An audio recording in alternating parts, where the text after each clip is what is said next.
ঘটনাটি আমার কাছে পার্সোনালি অনেক ভালো লেগেছে। আশা করছি আপনাদেরও ভালো লাগবে। মূল ঘটনাতে যাওয়ার আগে কিছু বর্ণনা এবং ছোট ছোট দুটি ঘটনা আপনাদের সামনে উপস্থাপন করব। আর এই ঘটনাটির নাম দিয়েছি ময়ূরমী চোরা। কেন ঘটনাটির নাম ময়ূরমী চোরা হলো, আশা করছি পুরো ঘটনাটি শোনার পর আপনারা বুঝতে পারবেন। আর এই ঘটনাটি আমি পড়ার পর নতুন করে আরো একটি বিষয় জানতে পেরেছি। সেই বিষয়টি আমি একদম ঘটনার শেষে বলবো। আশা করছি আপনারাও অনেকে ওই বিষয়টি জানতেন না, আমিও জানতাম না যে কেন এটা হতো। তো যাই হোক, চলুন আমরা ঘটনাতে চলে যাই। ঘটনাটি যিনি পাঠিয়েছেন তিনি বর্তমানে তার এলাকার একটা রাজনৈতিক দলের সঙ্গে যুক্ত আছেন। সঙ্গত কারণে তিনি তার নামটি বলতে নিষেধ করেছেন, তার দাদার নাম বলতে নিষেধ করেছেন, মানে যিনি এই ঘটনার মূল ব্যক্তি আর কি, নায়ক বলতে পারি। যেহেতু উনি একটা পলিটিক্যাল পোস্ট হোল্ড করতেছেন, এই কারণে উনি বলেছেন যে ওনার নাম ঠিকানা যদি একদম আমরা রিভিল করি তাহলে অনেকে এটা নিয়ে হাসাহাসি করতে পারে, কারণ তার জুনিয়র অনেকে আছেন যারা তার আন্ডারে রাজনীতি করছেন, দেখা গেল তারা হাসাহাসি করছে। এই কারণেই উনি তার নাম ঠিকানা বলতে নিষেধ করেছেন। তবে উনি ডিটেলস একদম পুঙ্খানুপুঙ্খভাবে আমাদেরকে জানিয়ে দিয়েছেন। তো ঘটনাটির স্থান আমি শুধু বলবো, আর ওনার নাম আমি বলবো না। ঘটনাটির স্থান মুন্সিগঞ্জ জেলার সিরাজদিখান থানার রোশনিয়া ইউনিয়নের রোশনিয়া গ্রামে। আর উনি বর্তমানে বিভিন্ন ধরনের বিজনেসের সাথে যুক্ত আছেন। তো যাই হোক, ঘটনাটির সময়কাল 1965 থেকে 68 সালের মধ্যে হবে, কারণ ঘটনাটি যখন ঘটেছিল তখন আমাদের মহান মুক্তিযুদ্ধের আগে ঘটেছিল। আর নির্দিষ্ট করে ওই সালটা বলা মুশকিল, এই কারণে একটা অনুমানের উপরে ঘটনাটি আমরা শুনেছি আর কি, বা আমাদেরকে বলা হয়েছে অনুমানের উপরে সালটা আর কি।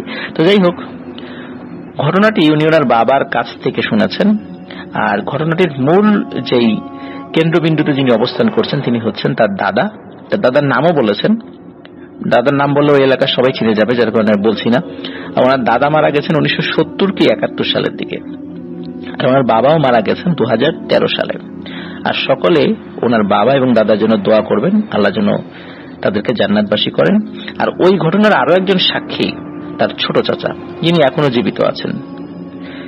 তো ওনার দাদার ছিল 4 ছেলে ও 3 মেয়ে।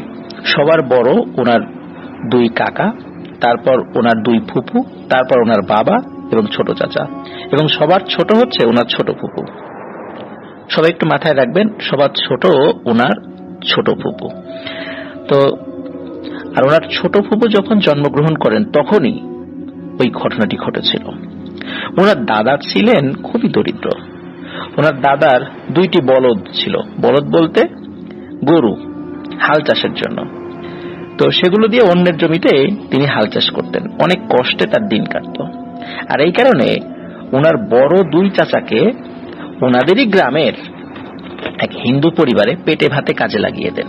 তারা ওই বাড়িতেই থাকতো, খাওয়া দাওয়া করতো, খুব দরকার না হলে বাসায় আসতো না। আর তখন ওনার বড় ফুপুর বিয়ে হয়েছে মাত্র 6 মাস হবে। তখনকার সময় খুব অল্প বয়সে বিয়ে হয়ে যেত। আর ওনার ফুপুর যখন বিয়ে হয় তখন তার বয়স ছিল 12 কি 13 বছর।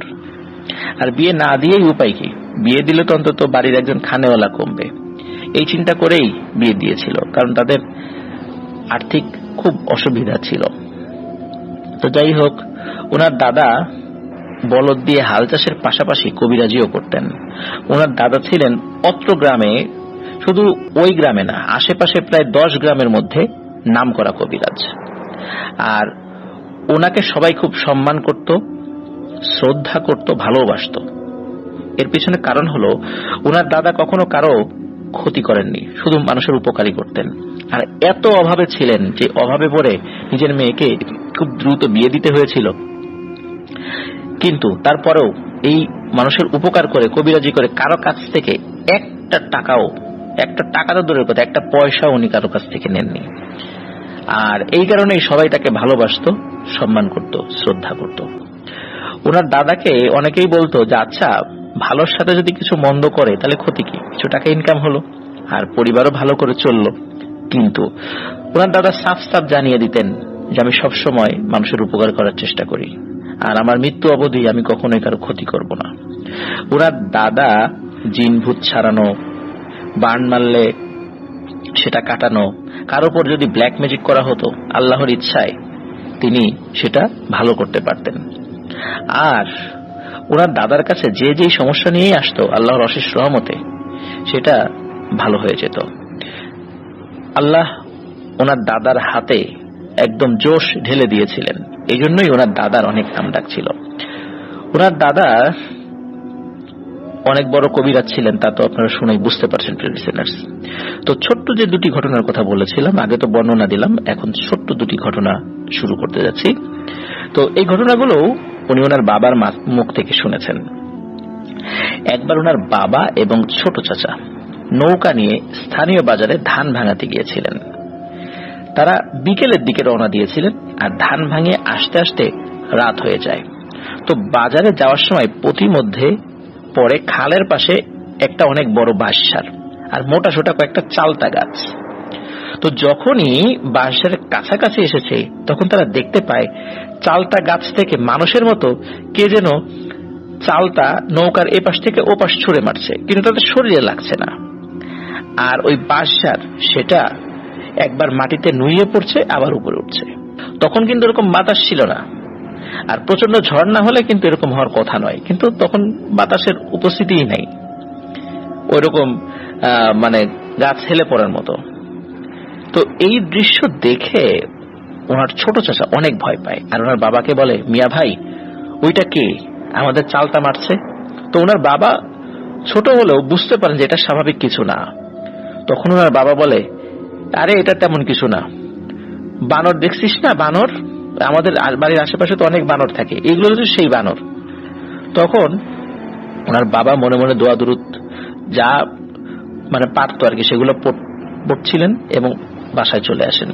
বাসায় এসে সব কথা ওনার দাদাকে বলেন, মানে ওনার বাবার যিনি বাবা, তো তাকে বলেন। তখন ওনার বাবার বয়স ছিল 8 বছর, আর ওনার ছোট চাচার বয়স ছিল 5 থেকে 6 বছর। তখন এই কথা শুনে ওনার দাদা বলেন যে আগামীকাল সন্ধ্যায় তোরা আমার সাথে ওই চালতা গাছের কাছে যাবি, যেখানে তোদের চালতা মেরেছে। পরের দিন যেই বলা সেই কাজ, তো তারা সেখানে যান।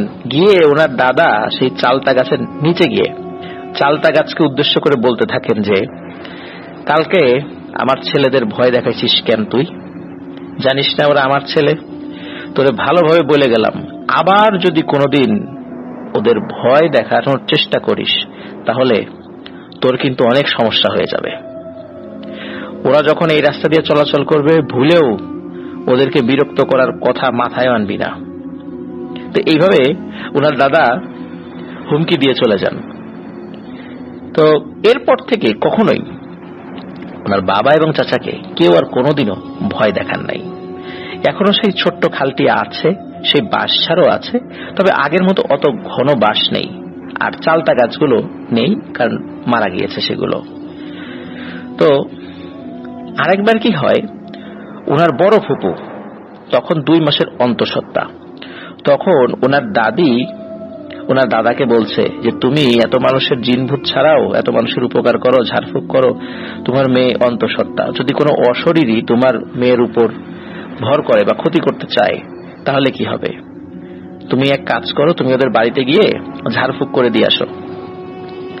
তো ওনার দাদা চিন্তা করেন, আসলে তো তাই, যে এত মানুষের উপকার করি, নিজের মেয়ের যদি কোনো সমস্যা হয় তাহলে মানুষ কি বলবে, যে সকলের উপকার করো, নিজের পরিবারের লোকদেরকে তোমরা ট্যাকেল দিতে পারো না, তাহলে তো যেতেই হবে। আসলে উনি সময় খুব কম পেতেন, কারণ অন্যের জমিতে হাল চাষ করতেন, দিন আনা দিন খাওয়া আর কি, এমন একটা অবস্থা। এই জন্য সময় বের করতে পারতেন না। কিন্তু যেহেতু নিজের মেয়ের এই অবস্থা, এই কারণে উনি চিন্তা করেন যে যাই, দ্রুত যাই। তো উনি কি করেছেন, ওই দিন একটু দ্রুত মাঠের কাজ শেষ করে ওই মেয়ের বাড়িতে রওনা দিয়েছেন। তো মেয়ের বাড়িতে গিয়েছেন সন্ধ্যারও পরে। আর মানে ওনার যিনি আমাদেরকে ঘটনা দিয়েছেন তার ফুপু বাড়ি, বড় ফুপু। আর ওই বড় ফুপুর বাড়ি ছিল থৈরগাঁও নামক এক গ্রামে। যারা স্থানীয় আছেন তারা অবশ্যই থৈরগাঁও গ্রামটা চিনবেন। আর ওই গ্রামটা হচ্ছে, যে যিনি ঘটনা আমাদেরকে দিয়েছেন তার গ্রামটা হচ্ছে রসুনিয়া। ওই রসুনিয়া থেকে 3 থেকে 4টা গ্রাম পরে। তো সেখান থেকে একমাত্র আসার উপায় হলো পায়ে হেঁটে আসা। আর ওইখানকার কাজ শেষ করতে করতে রাতের বেলা খাওয়া দাওয়া করে বেশ অনেক রাতই হয়ে যায়। তো উনি এখন আসবেন, যদি ওনাকে রিকোয়েস্ট করেছিল থাকার জন্য, কিন্তু পরের দিন তো ভোরের আলো ফুটতে না ফুটতেই বলদ দুটি নিয়ে হাল চাষ করতে যেতে হবে। ইচ্ছা থাকলেও থাকার তো আর উপায় নেই। যার কারণে সেখান থেকে বিদায় নিয়ে উনি রওনা দেন বাড়ির উদ্দেশ্যে। আর ওনাদের বাড়ি থেকে আধা কিলোমিটার দূরে একটা কালভার্ট রয়েছে। সেই কালভার্ট, ওই সময় কালভার্ট ছিল, পরে স্টিল দিয়ে তৈরি হয়। সেই ব্রিজে 8টা টানা দেওয়া হয়েছিল। এই কারণে নামকরণ করা হয়েছিল ওই ব্রিজের, মানে সবাই বলতো টানা ব্রিজ। কিন্তু এখন সেই ব্রিজটি পাকা হয়েছে, কিন্তু ওই ব্রিজটির নামে এখনো টানা ব্রিজই রয়ে গেছে। স্থানীয়ভাবে অনেকেই চিনে থাকবেন। তো ওনার দাদা যখন সেখানে সে পৌঁছে ওই কালভার্টের ওখানে, তখন দেখে ওই কালভার্টের অপর পাশে, মানে তিনি যেই পথ দিয়ে বাড়িতে যাবেন আর কি, বাড়ির ওই পাশটা, সেখানে হাতে একটা লাঠি নিয়ে, লাঠির উপর ভর করে কেউ একজন দাঁড়িয়ে আছে। একদম এমন জায়গায় দাঁড়িয়ে আছে যে কালভার্টটা পার হওয়ার পরেই ঠিক একদম মিডল পয়েন্টে, তো মানে একদম পথ আগলে দাঁড়িয়ে আছে। তখন দাদা জিজ্ঞেস করেন দূর থেকে, এই ওখানে কে, পথ আগলে দাঁড়িয়ে আছেন কেন, আমার পথ ছাড়েন। তখন ওই অবয়বটি বলে ওঠে, আজকে তোর শেষ দিন, তোর জন্য কোথাও গিয়ে কিছু করে শান্তি পাই না, আর সব কাজে তুই বাগড়া দিস, যারই ক্ষতি করতে যাই সব কাজে তুই বাগড়া দিবি। কেন, আমরাও তো কিছু কাজ কাম করবো, তাই না? তুই আমাদের কাজে এত বাগড়া দিবি কেন? তুই তোর মতো থাকবি, আমরা আমাদের মতো কাজ করব। এইভাবে ওইটা বলে ওঠে, আর আজকে তোকে পাইছি, আর আজকে তোরা ছাড়বো না। তখন ওই ওনার দাদা বলে ওঠে যে তুই আমার কিছুই করতে পারবি না ইনশাআল্লাহ। তুই কি আমার পথ ছাড়বি, নাকি তোর উপর আমার বিদ্যা প্রয়োগ করব? এই কথা শোনার পর ওই অবয়বটি কিছুক্ষণ চুপ করে থাকে। তখন তারপর ওই অবয়বটি বলে ওঠে, আজকে তোকে ছেড়ে দিলাম, তোর সাথে এখন কোনো গোলমাল করব না, গোলমাল করার সময় পরে আসবে। কিন্তু তুই যেই পথ দিয়ে এসেছিস সেই পথ দিয়ে চলে যা, এই ব্রিজ পার হয়ে এই পাশে আসবি না, সকালবেলা আসবি। কিন্তু ওনার দাদাও নাছরবান্দা, বলে তুই আমাকে উল্টা পথে যাওয়ার বলার কে? আমি এই পথ দিয়েই যাব, তুই এই পথ ছাড়বি, ছাড়বি কিনা বল। তখন ওই অবয়বটি এবারও কিছুক্ষণ চুপ করে থাকে। তখন দেখলো যে এই লোক তো নাছরবান্দা, একে না ছেড়ে উপায় নাই, এর সাথে গোলমাল করেও খুব বেশি লাভ হবে না। তখন ওনার দাদা দেখলো যে ওই অবয়বটি হেঁটে হেঁটে ওই ব্রিজের পাশে একটা ঝোপ ছিল, ওই ঝোপের মধ্যে চলে গেল। পরে ওনার দাদা বাড়িতে চলে আসে। এই যে ছোট ছোট দুটি ঘটনা আমরা বললাম, এবার আসি মূল ঘটনায়। মূল ঘটনাও যে খুব বড় তা নয়। তো ওনার দাদার একটি মাত্র ঘর ছিল, সেই ঘরেই সবাই থাকতো। আর্থিক দৈন্যতার কারণে আরো ঘর তিনি তুলতে পারেননি। ওনার ছোট ফুফু জন্মগ্রহণ করেছে সবে মাত্র 3 দিন। ওনার দাদির মা এসেছে তার মেয়ে বাড়িতে নাতনি দেখতে, আর একটু যত্ন আত্তি করতে। তো ওনার মেজ ফুফু, দাদি ও দাদির মা তারা ঘুমিয়েছেন ঘরের মধ্যে, আর ওনার দাদা, ছোট চাচা আর ওনার বাবা তারা ঘুমিয়েছেন ঘরের বাইরের বারান্দায়। রাত তখন আনুমানিক 1টা কি 2টা হবে। তখন ওনার ছোট ফুফু হঠাৎ করে অনেক জোরে কেঁদে ওঠেন, আর তখন বাইরে বারান্দায় ঘুমন্ত ওনার দাদার ঘুমও ভেঙে যায়। তখন ওনার দাদার মধ্যে একটা অন্য ধরনের অনুভূতি আসে। ওই অনুভূতি তাকে জানান দিচ্ছিল যে কোনো একটা অশরীরীর আবির্ভাব ঘটেছে, যে তার মেয়ের ক্ষতি করতে এসেছে। তা না হলে এভাবে কেঁদে ওঠার কথা নয়। বাচ্চাটা কাঁদতেই পারে, কিন্তু ওই কান্নার সাথে ওনার শরীরের মধ্যে এক অশরীরীর উপস্থিতির একটা অনুভূতি হচ্ছিল, যার কারণে তিনি বুঝেছিলেন এই কান্নাটা স্বাভাবিক নয়, কোন একটা অস্বাভাবিক কারণে ওনার বাচ্চা কেঁদে উঠেছে। তখন ওনার দাদা বারান্দা থেকে নেমে, ঘরের বারান্দা থেকে নেমে এক পাশে যান কিছু একটা দেখতে। তখন ওনার দাদা দেখেন ঘরের এক পাশে, ঘরের একটা পেছন দিকে বলতে পারি, 8 থেকে 10 ফুট উচ্চতার একটা কালো অবয়ব দাঁড়িয়ে আছে। তার পরনে ছিল পাটের ছালার মতো, মানে পাটের ছালা দিয়ে তৈরি বড় একটা আলখাল্লা, গলা থেকে পা পর্যন্ত সেটা ঢাকা ছিল, আর মাথা ভর্তি ছিল জটওয়ালা চুল। সেই চুলগুলো এমন ভাবে এলোমেলো করা ছিল চেহারার সামনে, তার চেহারা ভালো করে দেখা যাচ্ছিল না। আর তখন উনার দাদার কিন্তু বুঝতে বাকি রইল না এটা কি। মুহূর্তের মধ্যে উনি দোয়া কালাম পড়ে একটা কুণ্ডুলি পাকিয়ে ওই অবয়বটিকে আটকে ফেলেন। তারপরে বলতে থাকেন, এই কে তুই, এখানে কেন আসছিস বল। তখন ওই অবয়বটি বলে ওঠে, আমার নাম ময়ূরমী চোরা, আমি তোর ছোট মেয়েকে চুরি করতে এসেছি। তোর জন্য অন্যদের ছেলে মেয়েদের কোনো ক্ষতি করতে পারি না, শুধু এই গ্রামে না, অত্র এলাকার আশেপাশের যত গ্রাম আছে সেগুলোতেও। তুই আমাদেরকে মোটেও শান্তিতে থাকতে দিস না, আমাদের কোনো কাজ কাম করতে দিস না, তাই তোর উপর আমাদের খুব ক্ষোভ। এই জন্য আমার সমাজ থেকে আমাকে দায়িত্ব দেওয়া হয়েছে যে তোর মেয়েকে চুরি করে নিয়ে যাওয়ার, দেখি তুই কিভাবে আটকাতে পারিস। আর এই বাচ্চা চুরি করাই আমার কাজ, এই জন্য আমাকে আমার সমাজের লোকেরা ময়ূরমী চোরা হিসাবে চেনে, আর আমার নাম হচ্ছে ময়ূরমী। তখন ওনার দাদা বলে ওঠে যে এত সহজ রে, তুই আর কোন লোক খুঁজে পেলি না, তুই আমার মেয়েকে নিতে আসছিস, তোর এত বড় সাহস, তুই এটা ভাবলি কিভাবে যে তুই আমার বাড়িতে এসে আমার মেয়েকে চুরি করে নিয়ে যাবি, আর তোর কিছুই হবে না, তোকে এত সহজে ছেড়ে দিব, আর তুই চুরি করে নিয়েও রাখতে পারবি। তো এরপর ওনার দাদা বলে যে তুই আমার বাড়িতে এসেছিস, এত বড় দুঃসাহস করেছিস, তোকে বোতলে বন্দি করে রাখবো আমি, আর না হলে তোকে এখনই মেরে ফেলবো, দেখি তোর সমাজ তোকে কিভাবে বাঁচায়। তখনই ওই অবয়বটি বলে ওঠে, আমার ভুল হয়েছে রে, আমারে ছেড়ে দে, আমি আর আসবো না। তো এই যে কথোপকথন হচ্ছে, এই শব্দে আমাদেরকে যিনি ঘটনা দিয়েছেন তার বাবা এবং চাচা ঘুম থেকে জেগে ওঠে, কারণ তারাও তার বাবার সাথে বারান্দায় ঘুমিয়েছিলেন, মানে ওনার দাদার সাথে ঘুমিয়েছিলেন। তো জেগে উঠে তারা চিন্তা করে কি ব্যাপার, কথা বলে কে, বাড়িতে মেহমান আসছে নাকি। এরা দুজনেই আবার হেঁটে হেঁটে ওই ঘরের সাইডে গিয়েছে। তখন তারা দুজনেই এই অবয়বটিকে এবং তাদের বাবা তাকে দেখতে পায়।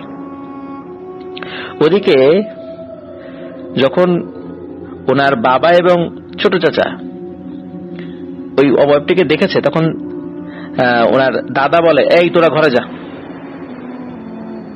এখানে থাকতে হবে না, ঘরে গিয়ে শুয়ে পড়।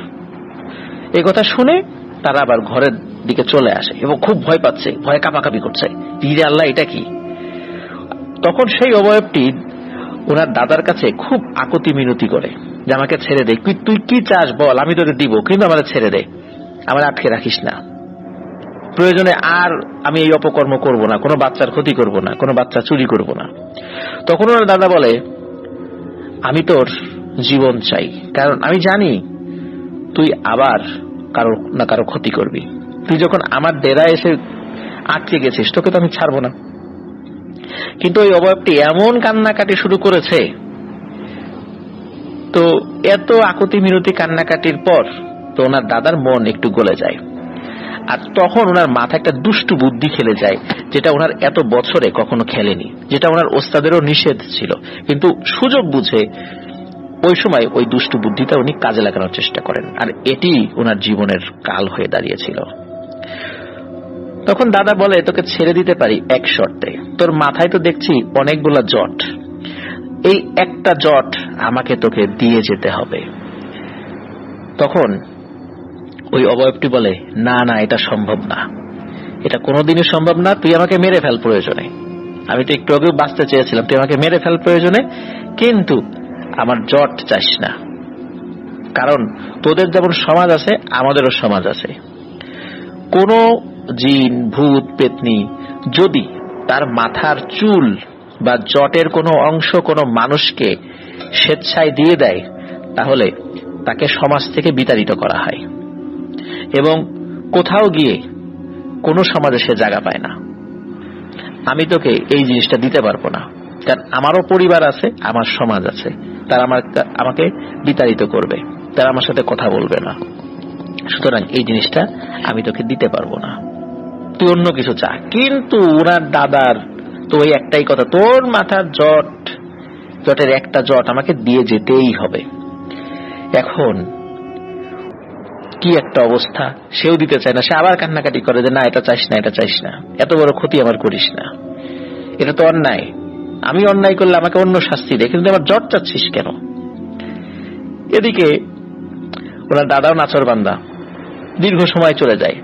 এরপর ওনার দাদা বলে ওঠে, ঠিক আছে তুই যখন দিতে চাস না, দিস না, তুই এই কুণ্ডলির মধ্যে আটকে আছিস, থাক, কিছুক্ষণ পর ফজর আজান দেবে, সকালে সূর্যের আলো ফুটবে, আর তুই তো তোর এই রূপ থেকে অদৃশ্য হতে আর পারবি না, কারণ সেই ক্ষমতা এখন তোর আর নেই, সুতরাং তুই তখন মারা যাবি, তো মর।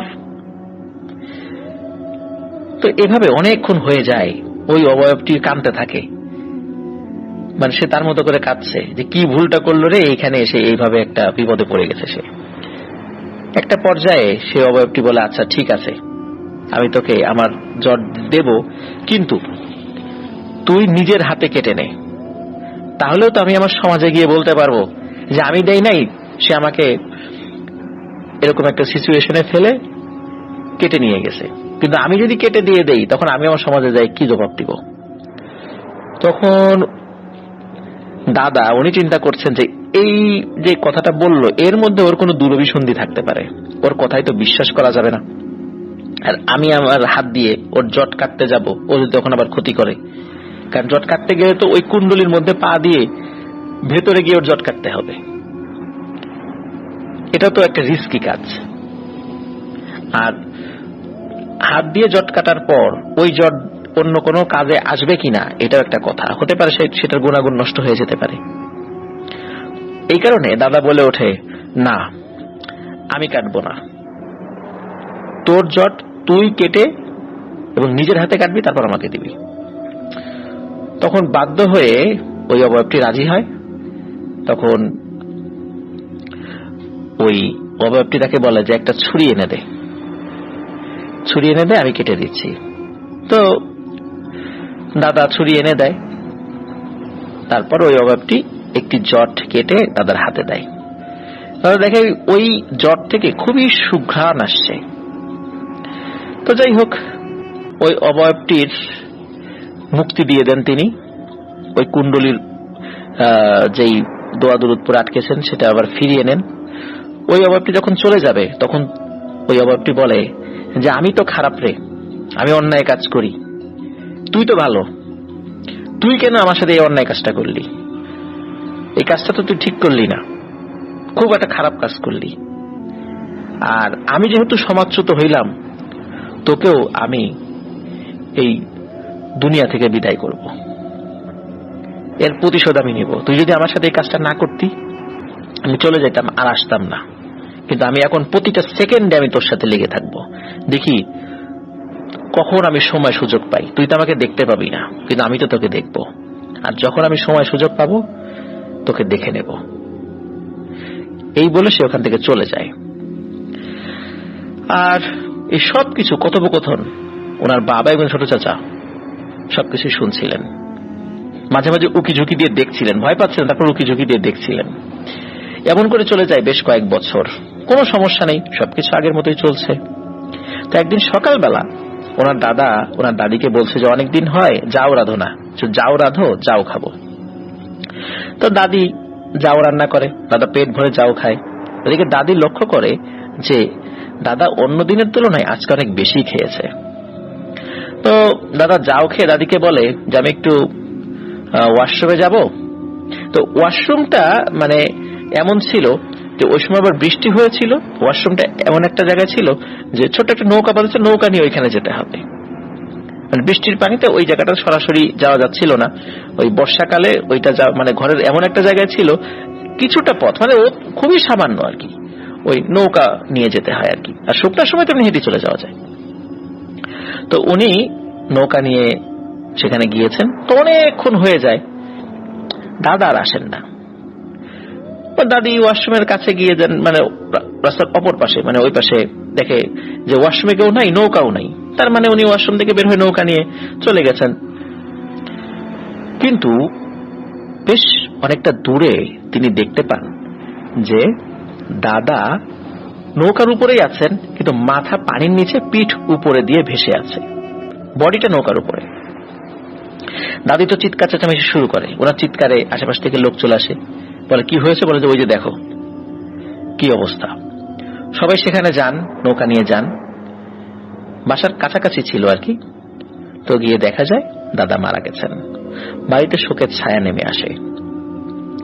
সকলে ধারণা করে যে ওই যে অবয়ব, যে অবয়বের জট কেটে নিয়েছিলেন সেই ময়ূরমী চোরা, সেই প্রতিশোধ নেয়ার জন্য ওনার দাদাকে মেরে ফেলেছে। কারণ সে যাওয়ার সময় বলে গিয়েছিল, তোকে আমি দেখে নেব। ঘটনা কিন্তু এখানেই শেষ নয়। দাদা মারা যাওয়ার 3 থেকে 4 দিন পর থেকে মাঝরাতে কে যেন দাদার ঘরের উপর দিকে, উপরে যে চাল রয়েছে, মানে আমরা ঘরের উপর একটা সিলিং বলি, ওই সিলিং এর উপরে কেউ একজন আসে এবং খোঁজাখুঁজি করে। এটা যে কুকুর বিড়াল না, এটা বোঝা যায়। কারণ হলো যখনই ওই জিনিসটি আসে তখন পুরো ঘর ভূমিকম্পের মতো কাঁপতে থাকে, মাটি কাঁপতে থাকে। আর যখন এরকম কাঁপাকাঁপি শুরু হয়, দাদি তার অন্য বাচ্চাদেরকে নিয়ে জড়িয়ে ধরে ভয়ে আল্লাহ আল্লাহ জিকির করতে থাকে। মানে এত ভয় পান যে কখন যেন তাদের উপরে সে অ্যাটাক করে। তো এরকম করে 3 দিন 4 দিন আসে, এরপর থেকে আর আসতো না। যখন কয়েকদিন আসা বন্ধ করলো, তখন দাদি ওই চালের উপরে যান। উনি চালের উপরে যাওয়ার সাহস করেননি। যখন আসা বন্ধ করে তখন উনি যান, গিয়ে দেখেন যে একটা টিনের বক্স ছিল, ওই জায়গাগুলো অনেক অগোছালো। ওই টিনের বক্সটা খোলা, যেটা তালাবদ্ধ ছিল। তখন দাদি ধারণা করেছিলেন যে ওই জটটি তার হাজবেন্ড, মানে আমাদেরকে যিনি ঘটনা বলেছেন, তার দাদা ওই টিনের বক্সের মধ্যে আটকে রেখেছিলেন, এবং ওইটা নেয়ার জন্যই দাদার মৃত্যুর 3-4 দিন পর থেকে এসে রাতের বেলা খোঁজাখুঁজি করত।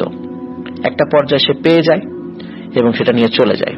কিন্তু চলে যাওয়ার পর পরিবারের কোনো ক্ষতি কেউ করেনি। দাদার মৃত্যুর পর তার ক্ষমতাও শেষ হয়ে গিয়েছিল। এই কারণে বাড়িতে এসে ওই জট নিয়ে যেতে পেরেছিল। তো যাই হোক, ওনার আমাদেরকে বলেছেন যে ওনার বড় ফুপু, ওনার বাবা, বড় 2 চাচা তারা ইন্তেকাল করেছেন। ওনার মেজো ফুপু, ছোট ফুপু এবং এখনো ওনার ছোট চাচা, এনারা 3 জন বেঁচে আছেন। তো যারা ইন্তেকাল করেছেন তাদের সকলের জন্য আমরা দোয়া করব, আর যারা জীবিত আছেন তাদের জন্য দোয়া করব, তারা যেন দীর্ঘায়ু লাভ করেন, সুস্থ থাকেন। প্রিয় লিসেনার্স, এই যে জিন বা অশরীরী, এদের শরীরের কোনো একটা অংশ বা এই যে চুল বা জটের কোনো একটা অংশ নিয়ে নিলে এরা যে সমাজচ্যুত হয়, বা তারা যদি ইচ্ছা করে কাউকে দেয় তারা যে সমাজচ্যুত হয়, এটা কিন্তু আসলে আমার জানা ছিল না। এই ঘটনার মাধ্যমে জানতে পেরেছি, কারণ ওই জিন নিজেই স্বীকার করেছিল যে এগুলো দিলে তাদের কি ক্ষতি হবে। তো এই ঘটনার মাধ্যমে আমরা নতুন একটি বিষয় সকলের সামনে উপস্থাপন করতে পেরেছি। আশা করছি এই ঘটনাটি আপনাদের ভালো লেগেছে। অসংখ্য ধন্যবাদ যিনি ঘটনা দিয়েছেন। তার নামটি আমি বলতে পারিনি, আমার কাছে খুব খারাপ লাগছে যে আসলে ওনার নামটা বললে খুব ভালো লাগতো, কিন্তু যেহেতু উনি খুব মানে ভালোভাবে নিষেধ করেছেন যে তার নামটা যেন না বলি, এমনকি তার দাদার নামটিও না বলি। তো আশা করছি এই ঘটনা যদি আশেপাশের লোকজন কেউ জেনে থাকেন, তারা বুঝতে পারবেন যে আসলে কাদের সাথে ঘটনা ঘটেছে। তো আমরা আমাদেরকে যারা ঘটনা পাঠান তারা যেই যেই বিষয়গুলো বলতে নিষেধ করেন, আমরা সর্বোচ্চ চেষ্টা করি তাদের সেই ব্যাপারগুলো মাথায় রাখার এবং তাদের ওই মতামতগুলিকে শ্রদ্ধা করার। তো প্রিয় লিসেনার্স, আমরা আমাদের পরবর্তী ঘটনায় চলে যাচ্ছি। আপনারা এখনো যারা আমাদের চ্যানেলে সাবস্ক্রাইব করেননি তারা দ্রুত সাবস্ক্রাইব করে ফেলুন। আর আফনান দ্য হরর ওয়ার্ল্ড নামে আমাদের একটি ফেসবুক পেজ এবং গ্রুপ রয়েছে, যার লিঙ্ক আমাদের ভিডিও ডিসক্রিপশনে দেওয়া রয়েছে। সেখানে গিয়ে আপনারা আফনান দ্য হরর ওয়ার্ল্ড পরিবারের সদস্য হয়ে যান। যারা আমাদেরকে ঘটনা পাঠাতে চান তারা ঘটনা লিখে অথবা রেকর্ড করে, যেটা আপনাদের জন্য সুবিধা হয়, আপনারা afnanthehorrorworld@gmail.com এই ইমেল অ্যাড্রেসে ঘটনা পাঠাতে পারবেন। আর ইমেল অ্যাড্রেসের স্পেলিং আমাদের ভিডিও ডেসক্রিপশনে দেওয়া রয়েছে, সেখান থেকে আপনারা স্পেলিংটা চেক করে নিতে পারবেন। চলুন আমরা চলে যাই আমাদের পরবর্তী ঘটনায়।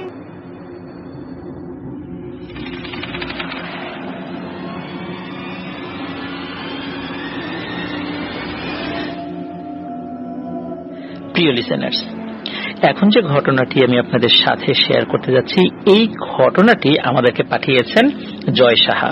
তার বাড়ি নাটোর জেলার সিংড়া থানার সরকল ইউনিয়নে। আর তিনি যে ঘটনাটি শেয়ার করেছেন সেটি চাপাই নবাবগঞ্জ জেলার গোয়ালবাড়ি ফজলি আম বাগানের একটি ঘটনা। আর এই ঘটনাটি উনি শুনেছিলেন ওনার মাসির হাজবেন্ডের কাছে, মানে ওনার মেশোর কাছ থেকে। ঘটনাটি ঘটেছিল 2006 সালের দিকে। জায়গাটার একটু বর্ণনা না দিলেই নয়। যারা চাঁপাইনবাবগঞ্জের গোয়ালবাড়ি ঘাট থেকে শুনছেন, আশা করি তারা জানেন যে সেই সময় ফজলি আম বাগানের ভয়াবহতা। ওই ফজলি আম বাগানটির এক পাশে রাস্তা ছিল এবং অন্য পাশে মহানন্দা নদীর পাড়ে শ্মশান ছিল। শ্মশান ও ফজলি বাগানের দূরত্ব বেশি না, জাস্ট শুধু রাস্তার এপাশ আর ওপাশ। আগে দিনের বেলাতেই মানুষ তেমন একটা ওই দিকটাতে যেত না। দিনের বেলায় অন্ধকার হয়ে থাকতো আর বিভিন্ন মানুষের সাথে বিভিন্ন ধরনের ভয়ানক ঘটনা ঘটতো নাকি। এবার মূল ঘটনাতে চলে আসি। ঘটনাটি যার সঙ্গে ঘটে তার নামটি সঙ্গত কারণে আমরা ছদ্মনাম হিসেবে ব্যবহার করছি। তো আমরা ছদ্মনাম হিসাবে ব্যবহার করে তার নামটা দিতে পারি প্রদীপ, কারণ উনি ছদ্মনাম প্রদীপ হিসেবেই আমাদেরকে পাঠিয়েছেন। তো এই প্রদীপ ছিল ওনার মেশোর বন্ধু। আর সেই সময় মানে 2006 সালের দিকে ওই মেশোর বন্ধু আর মেশো তারা একসাথে ট্রাকে থাকতো। ট্রাকে কেন থাকতো? সবসময় আম নামাতে হতো, আমগুলো ঢাকায় পাঠাতে হতো, মানে এই কাজের সাথে ওনারা যুক্ত থাকতেন। এই জন্য নির্দিষ্ট একটা ট্রাকে সবসময় তারা থাকতেন। ট্রাকের পেছন সাইডটাতে ওনারা রাত্রেও ঘুমাতেনও যদি প্রয়োজন হয়। তো ওই সময় তারা কি করতো, সন্ধ্যার সময় বা সন্ধ্যার পরে প্রতিদিন কয়েকজন মিলে সেই ফজলি বাগানে চলে যেতেন আর তার টাকা দিয়ে তাস খেলতেন। কারণ সেই সময় পুলিশের ভয় ছিল, টাকা দিয়ে তাস খেললে পুলিশে ধরে নিয়ে যেত। আর তারা ফজলি আম বাগানে যেত এই কারণে যে দিনের বেলায় মানুষ ওখানে কম যেত আর রাত্রের বেলা তো যেতই না। সেইখানে তাস খেলার মজাই আলাদা, কোনো মানুষজনের উৎপাত নাই, পুলিশও আসবে না, পুলিশেরও ভূতের ভয় হয়তো বা থাকতে পারে। তারা ওই আম বাগানে নির্দিষ্ট কোনো বড় ধরনের কোনো আসামি ধরতে যাওয়া ছাড়া ওই তাস খেলুড়ের লোকদেরকে ধরতে যাবে এমনটা আসলে মনে করা ঠিক নয়। এই কারণে তারা ওই জায়গাটাতে তাস খেলার জন্য একটা অভয়ারণ্য বানিয়ে নিয়েছিলেন। তো যাই হোক, তো ওইখানে হারিকেন নিয়ে মেশোর সেই বন্ধু প্রদীপ তাস খেলতে যায়। তারা মোট 7 থেকে 8 জন ছিল। তো প্রদীপ তাস খেলতে বসে, খেলতে খেলতে এক সময় সে সব টাকা হেরে যায়। সে মাথায় হাত দিয়ে ভাবে, হাই হাই, এত টাকা হারলাম, একটা টাকাও তো তুলতে পারলাম না, টাকা তো তুলতে হবে। আর যারা টাকা দিয়ে তাস খেলে বা টাকা দিয়ে কোনো ধরনের কোনো খেলা খেলে, হেরে গেলে এটা কিন্তু একটা নেশার মতো, যে কোনো মূল্যে তারা কিছুটা হলেও টাকা তুলতে চায়। এই কারণে তারা আরো টাকা বিনিয়োগ করে, পরে সবই হারায়। তো সে ওই চিন্তা করে সবাইকে বলে, এই তোরা থাক, আমি বাড়ি থেকে টাকা নিয়ে আসি। এই বলে সে হারিকেন নিয়ে বাড়ির দিকে যায়। তো সে বাড়িতে যায়, এই ফজলি আমবাগান পার হয়ে 7 থেকে 8 মিনিট হাঁটলে তার বাড়ি, মানে খুব যে বেশি দূরে তা কিন্তু নয়। তো উনি বাড়িতে যান, স্বাভাবিকভাবেই গেছেন বাড়ির থেকে। টাকা নিয়ে ফিরছেন। তো সে ফজলি আম বাগানের দিকে আসছে, আর শুরুতেই বলে দেওয়া হয়েছে যে এক পাশে ফজলি বাগান আর এক পাশে শ্মশান, আর তারা তো ওই বাগানের ভেতরে খেলছিল। সে রাস্তা থেকে দেখছে, মানে যেতে যেতে দেখছে যে 7-8 জন ছিল আর তো আগে ওইখানে, সে তো চলে এসেছিল। এখন 4 জন বসে আছে, গোল করে বসে আছে, মাঝখানে একটা হারিকেন টিম টিম করে জ্বলছে, কোনো সারা শব্দ নাই, চুপ করে বসে আছে তারা। উনি চিন্তা করেছেন যে তাস তো সবাই চুপচাপই খেলে, খুব একটা বেশি কথা বলে না, নিজের তাসের দিকে সবাই তাকিয়ে থাকে, এই কারণে হয়তো বা কথা বলছে না। তো প্রদীপ এটা চিন্তা করছে যে আচ্ছা, আমি তো আরো কয়েকজনকে রেখে গিয়েছিলাম, শুধু 4 জন কেন, 4 জনকে দেখা যাচ্ছে কেন।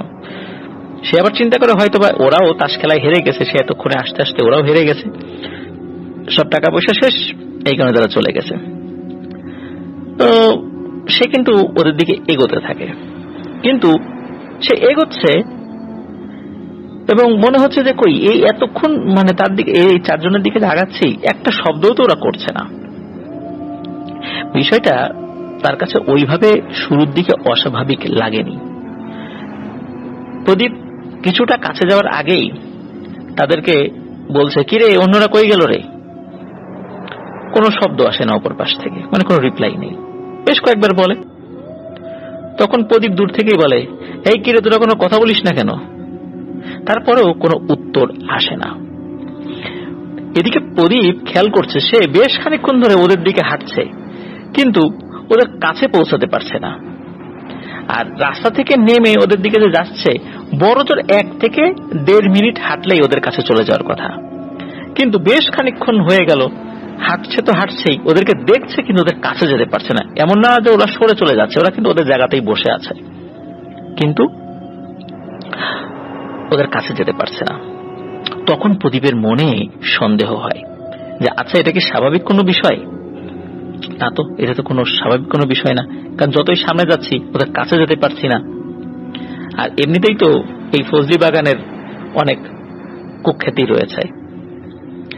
তো সে তার হাতে থাকা হারিকেনের আলো একটু বাড়িয়ে দেয়, এবং বাড়িয়ে দেওয়ার জন্য সে হারিকেনটা উপরের দিকে তোলে, মুখের কাছে নিয়ে হারিকেনটা বাড়ি দিয়ে হাতটা সামনের দিকে আবার একটু ধরে, যে সামনে ওদেরকে একটু ভালো করে দেখি। এমন সময় দেখে যে একটু আগে 4 জনকে বসে থাকা দেখেছিল, একজনও নাই। আজব ব্যাপার, হারিকেনটা উঁচু করে একটু হারিকেনের দিকে তাকিয়ে, হারিকেনের আলো বাড়াতে বড় জোর 5 থেকে 6 সেকেন্ড লেগেছে। এই 5 থেকে 6 সেকেন্ডের মধ্যে এরা সবাই কোথায় গেল? নিশ্চয়ই এরা কোনো মানুষ নয়। প্রদীপ উল্টো দিকে ঘুরে আবার রাস্তায় উঠে বাড়ি যাওয়ার জন্য প্রস্তুতি নিচ্ছে, যে না, আজকে আর কোথাও যাবো না, দ্রুত বাড়ি চলে যাই। এমন সময় মনে হলো 3 থেকে 4 জন মানুষ একসাথে ডাকছে, কিরে প্রদীপ, কোথায় যাচ্ছিস? তাস খেলবি না আমাদের সাথে? আয় তাস খেলি। এই কথা শুনে যখনই প্রদীপ পিছনে ফিরে তাকায়, তখন দেখে অনেক বড় বড় দানবের আকৃতির 4 জন মাটি থেকে 10 থেকে 12 ফুট উপরে ভাসছে, এবং তাদের চেহারাও বিকট। তারা একসাথে বলছে, আয় প্রদীপ আয়, আয় আমরা একসাথে তাস খেলি। এইটা দেখার পর প্রদীপ অনেক ভয় পায়, এবং ভয় পাওয়াটাই স্বাভাবিক। সে বাড়ির দিকে এক দৌড় দেয়। দৌড় তো দিচ্ছে, কখন যে হাত থেকে হারিকেন পড়ে গেছে সে নিজেও জানে না। সে প্রাণপণে সে স্রষ্টাকে ডাকতে ডাকতে বাড়ির দিকে দৌড় দেয়। তার বাড়ি খুব বেশি দূর না হওয়াতে তাড়াতাড়ি সে বাড়িতে চলে যায়। বাড়ি যাওয়ার আগ পর্যন্ত তার সাথে আর কোনো ঘটনা ঘটেনি। সে বাড়ির দরজার কাছে যেয়ে ও মাগো বলে এক চিৎকার দিয়ে অজ্ঞান হয়ে পড়ে যায়। তার চিৎকার শুনে তার মা বাবা বাইরে বের হয়ে আসে, এসে দেখে সে অজ্ঞান হয়ে পড়ে আছে। তাকে তারা ঘরে নিয়ে যায়। ওই রাতে তার অনেক জ্বর এসেছিল, কিন্তু জ্ঞান ফেরেনি। পরের দিন সকালবেলা তার জ্ঞান ফেরে, তখন অনেক জ্বর ছিল। জ্ঞান ফিরতেই সবাইকে রাতে ঘটে যাওয়া ঘটনাটি বলে। তো তার মা বাবা তাকে অনেক বকাঝকা করে, বলে তুই রাত 3টা পর্যন্ত ফজলি বাগানে কি করছিলি? প্রদীপ বলে, অত রাত মানে? আমি তো সন্ধ্যার পরে বাসার থেকে বের হয়েছিলাম, পরে রাত 8টার দিকে বাড়িতে এসে বাসার থেকে টাকা নিয়েই তো আবার বাগানের দিকে যাচ্ছি। তো রাত 3টা পর্যন্ত আমি কি করব? আর বাগানের দিকে গিয়েই তো এই ঘটনা ঘটলো, আর তারপরে তো আমি দৌড়ে বাড়িতে চলে আসছিলাম। তখন তার বন্ধুরাও কিন্তু চলে এসেছিল। তখন তার বন্ধুরা বলে যে তোর জন্য রাত 9টা পর্যন্ত অপেক্ষা করে আমরা সবাই চলে গেছিলাম। তখন প্রদীপ চিন্তা করে যে রাত 3টা পর্যন্ত আমি কি করলাম। আমি রাত 8টার দিকে বাগানের দিকে রওনা দিলাম, এদিকে আমার বাড়ির লোকজন বলছে রাত 3টার দিকে আমি বাড়িতে ফিরে এসেছি। তাহলে 8টা, 9টা, 10টা, 11টা, 12টা, 1টা, 2টা, 3টা, প্রায় 6 ঘন্টারও বেশি, প্রায় 7 ঘন্টা সে কোথায় ছিল। এই 7 ঘন্টা কোন মায়াজালের চক্করে সে ঘুরে বেড়াচ্ছিল। এই বিষয়টা প্রদীপের কাছে খুব আশ্চর্যজনক লাগে এবং সবাই শুনে খুব আশ্চর্য হয়। তো সবাই বলে যে ওকে কানা ভুলোতে ধরেছিল, যার কারণে সে এই প্রায় 6-7 ঘন্টা কোথা দিয়ে যে সময় চলে গেছে সে নিজেও বুঝতে পারেনি। তো সবাই এটাও বলে যে যেহেতু ওর কাছে হারিকেন ছিল, আগুন ছিল, এই কারণে হয়তোবা ওর বড় কোনো ক্ষতি করতে পারেনি। তো যাই হোক, প্রদীপ আসলে এতটা ভয় পেয়েছিল যে কোনো ডাক্তার কবিরাজেও কাজ হচ্ছিল না। তাকে ডাক্তারও দেখানো হয়েছিল, কবিরাজ দেখানো হয়েছিল, হুজুর দেখানো হয়েছিল, তান্ত্রিক দেখানো হয়েছিল, হেন কোনো পদ্ধতি প্রদীপের মা বাবা বাকি রাখেনি তার সুস্থতার জন্য। কিন্তু প্রদীপ দিনে দিনে শুকিয়ে যাচ্ছিল। তার যে মারাত্মক ভয় তার শরীরে বাসা বেঁধেছিল, এটি থেকে সে কোনোভাবে বের হয়ে আসতে পারছিল না। আস্তে আস্তে সে শুকিয়ে যেতে থাকে, বিভিন্ন ধরনের অসুস্থতার ভোগ করতে থাকে। সর্বোচ্চ 1 মাস প্রদীপ বেঁচে ছিল। তারপর প্রদীপ মারা যায়। এক হুজুর বলেছিল যে ও যাদেরকে দেখেছে তারা খুব খারাপ শ্রেণীর পিশাচ, এবং তারা তার রূপে প্রদীপের সামনে আবির্ভূত হওয়ার কারণে প্রদীপ এতটাই ভয় পেয়েছিল যে তার থেকেই প্রদীপের আসলে মৃত্যু হয়। প্রিয় লিসেনার্স, এটি ছিল ঘটনা। অসংখ্য ধন্যবাদ আমাদেরকে চমৎকার একটি ঘটনা উপহার দেওয়ার জন্য। ধন্যবাদ জয় সাহা আপনাকে। আর প্রিয় লিসেনার্স, একটি বিষয় আমি বলতে চাই, সেটি হচ্ছে যে আমরা অনেকেই স্বেচ্ছায় জিন দেখার আগ্রহ প্রকাশ করি, যে আমরা জিন দেখব, বা এমন এমন জায়গায় ঘুরে বেড়াতে চাই যেখানে গিয়ে আমরা জিন দেখতে পারি বা এই ধরনের পিশাচ শ্রেণীর কাউকে দেখতে পারি, ইচ্ছাকৃতভাবে। এবং আমরা এটাও চিন্তা করি যে আমার অনেক সাহস, আমি ভয় পাবো না। কিন্তু রাসূলুল্লাহ সাল্লাল্লাহু আলাইহি সাল্লামের বাণী মিথ্যা হতে পারে না। কারণ কিছু সাহাবা রাসূলুল্লাহ সাল্লাল্লাহু আলাইহি সাল্লামকে বলেছেন, ইয়া রাসূলুল্লাহ সাল্লাল্লাহু আলাইহি সাল্লাম, জিন দেখতে কেমন? তখন রাসূল সাল্লাল্লাহু আলাইহি সাল্লাম এর উত্তরে বলেছিলেন, কসম সেই খোদার যার হাতে আমার প্রাণ, তোমরা যদি জিনদের সত্যিকারের সুরতে দেখতা তাহলে তোমরা সেটা সহ্য করতে পারতা না। এই হাদিস থেকে এটাই প্রমাণিত হয় যে অনেকেই জিনদেরকে বিভিন্ন ধরনের সুরতে বা সুন্দর চেহারা এরকম সুরতে দেখেন। আসলে এটাই কি তাদের আসল সুরত? তাদের আসল সুরত অনেক ভয়ানক, এবং সেই আসল সুরতে যদি কেউ দেখতো অবশ্যই তার অনেক বড় ক্ষতি হতো। সহ্য করার মতো চেহারা তাদের না। আমরা আমাদের স্বাভাবিক চোখ দিয়ে তাদের অরিজিনাল সুরত আসলে দেখতে অভ্যস্ত নই, বা সেটা দেখাও আমাদের পক্ষে অনেক ভীতিকর এবং ভয়ানক একটি ব্যাপার আমাদের জন্য ডেকে আনবে। তো প্রিয় লিসেনার্স, জিনেরা অনেক সময় সুন্দর সুরতে আমাদের সামনে হাজির হয়, তার মানে এই না এটাই তাদের সুরত। এটাও কিন্তু আমাদের মাথায় রাখতে হবে। তো এক এক শ্রেণীর জিনদের চেহারা এক এক রকম। কারোটা এত বেশি ভয়ঙ্কর যে অন্য জিনেরাও তাদেরকে দেখে ভয় পায়, এমনও কিন্তু জিন রয়েছে। তো যাই হোক, আশা করছি প্রিয় লিসেনার্স এই ঘটনাটি আপনাদের ভালো লেগেছে।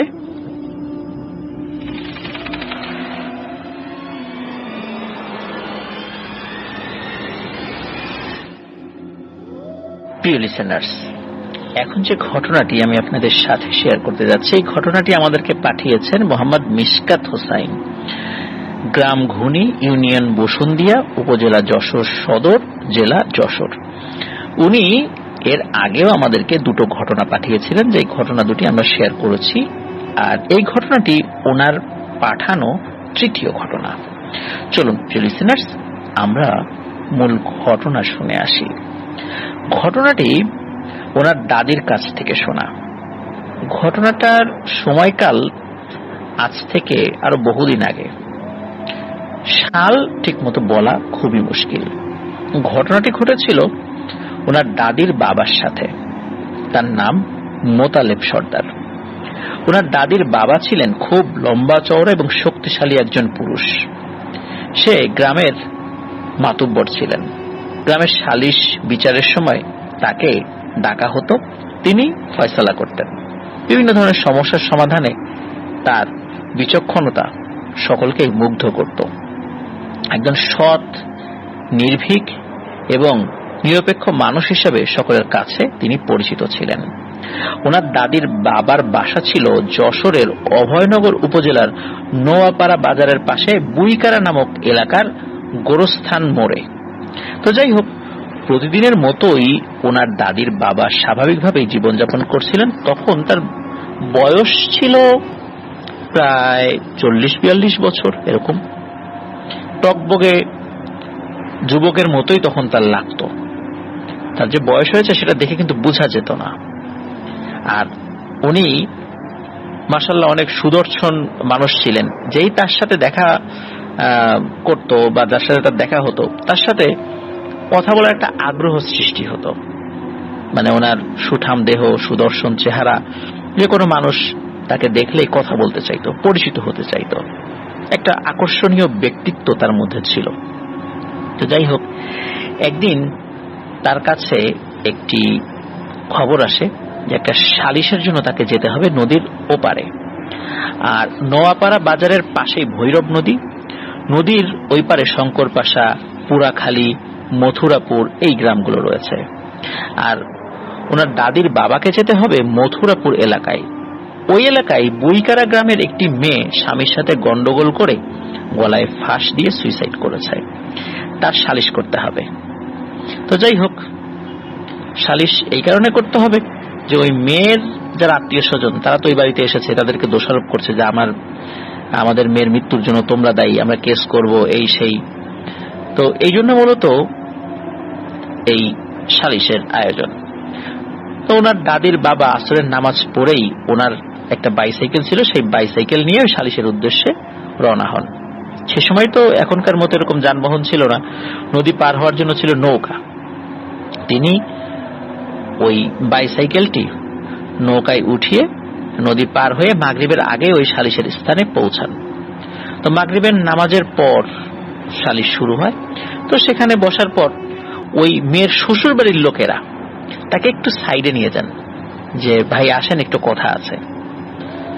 তো সাইডে ডেকে নিয়ে বলেন যে সালিশটা আমাদের পক্ষে করে দিবেন, কোনো কেস কাবারির মধ্যে আমরা যেতে চাই না, কোনো ঝামেলা না হয়। যেহেতু মেয়েটা মারা গেছেই, সুইসাইড করেছে, আমরা তো তাকে হত্যা করিনি, তারপরও মারা গেছে, এখন তার বাড়ির লোকজন আমাদেরকে দায়ী করতেছে।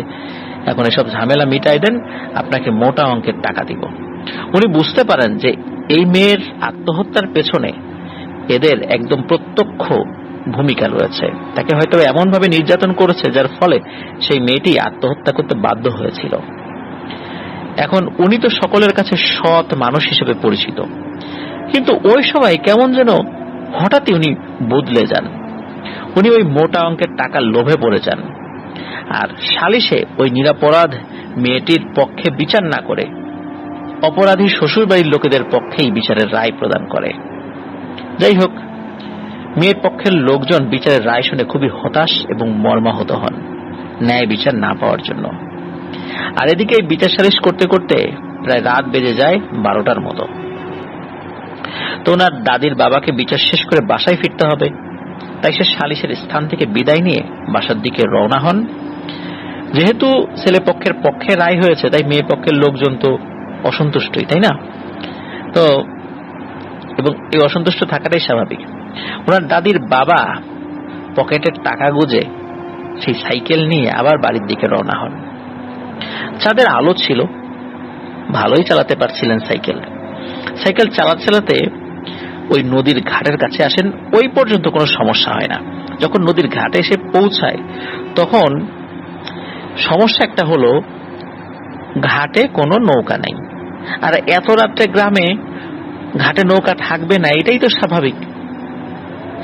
এখন উনি এই খেয়া ঘাটে দাঁড়িয়ে আছেন এবং ভাবছেন এই সাইকেল নিয়ে সাঁতার কেটে তো নদী পার হওয়া যাবে না, সাইকেল না থাকতো সাঁতার কেটে নদী পার হয়ে যেতাম। এখন কি করব?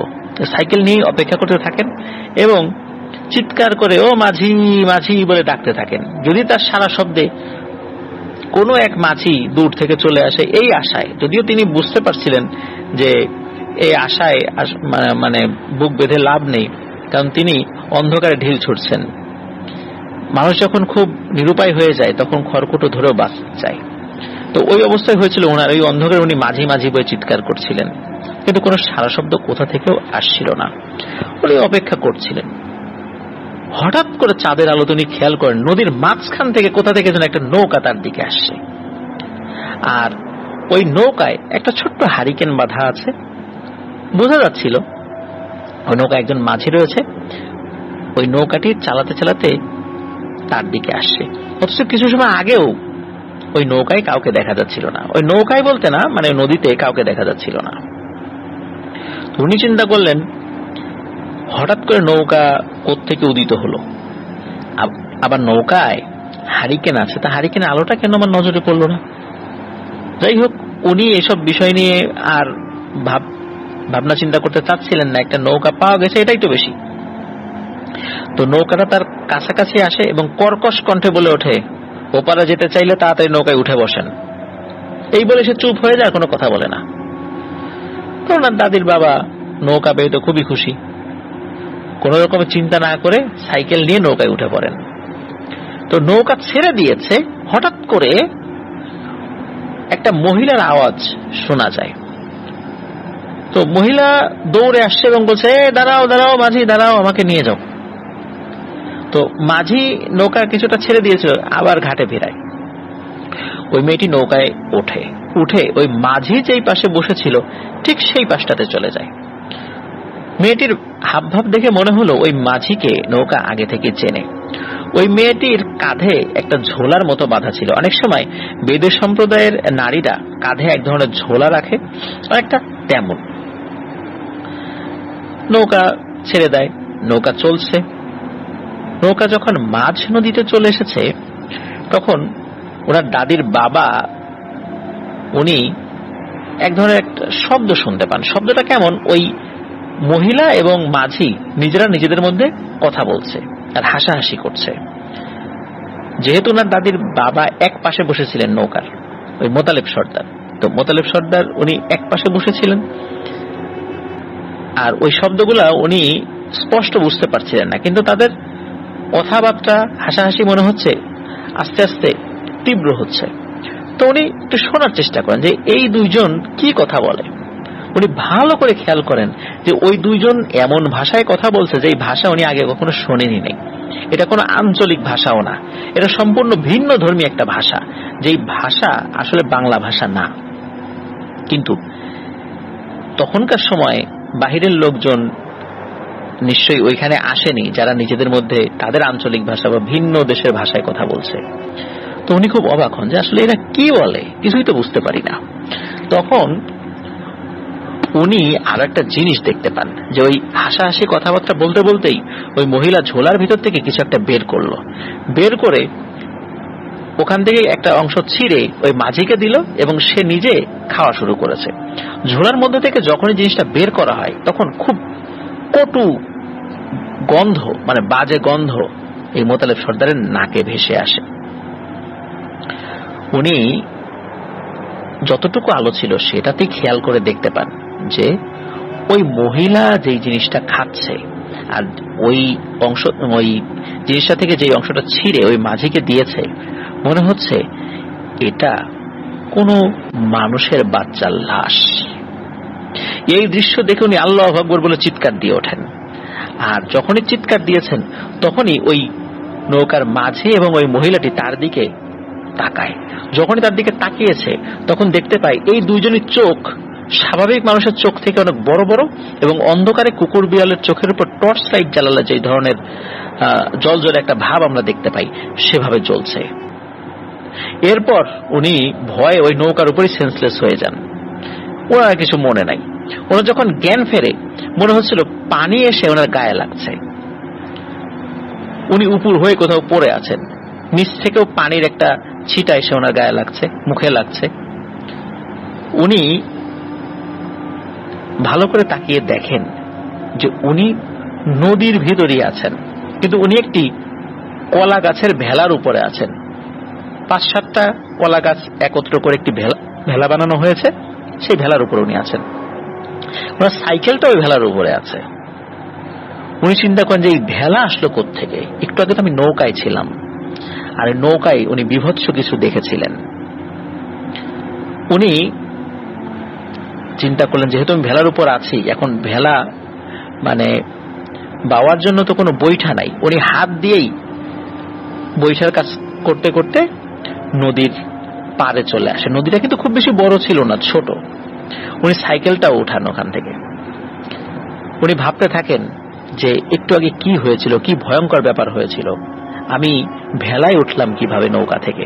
একথা ভাবতে ভাবতে উনি বাড়ির দিকে সাইকেল চালিয়ে যেতে থাকেন। ওনার বাড়ির কাছাকাছি আসার আগে একটা বড় আম গাছ রয়েছে, ওই সময় ছিল আর কি। তো ওই আম গাছের নিচে লাল শাড়ি পরে কোন একটা মেয়ে বসে আছে। উনি চিন্তা করেন কি ব্যাপারে, এত রাত্রে এখানে একটা মেয়ে বসে আছে, ঘটনা কি? আর যেহেতু উনি গ্রামে মাতুব্বর ছিলেন, স্বাভাবিকভাবেই সবার সাথে কথা বলা, কারো বিপদ আপদে খোঁজ খবর নেয়া, এটা ওনার একটা দায়িত্ব ছিল। তো উনি ওই চিন্তা করে ওই মেয়েটির কাছে গিয়ে বলেন যে, কি গো মেয়ে, তুই কোন বাড়ির? এত রাত্রে এখানে বসে আছো কেন? ঝগড়াঝাটি হয়েছে নাকি বাড়িতে?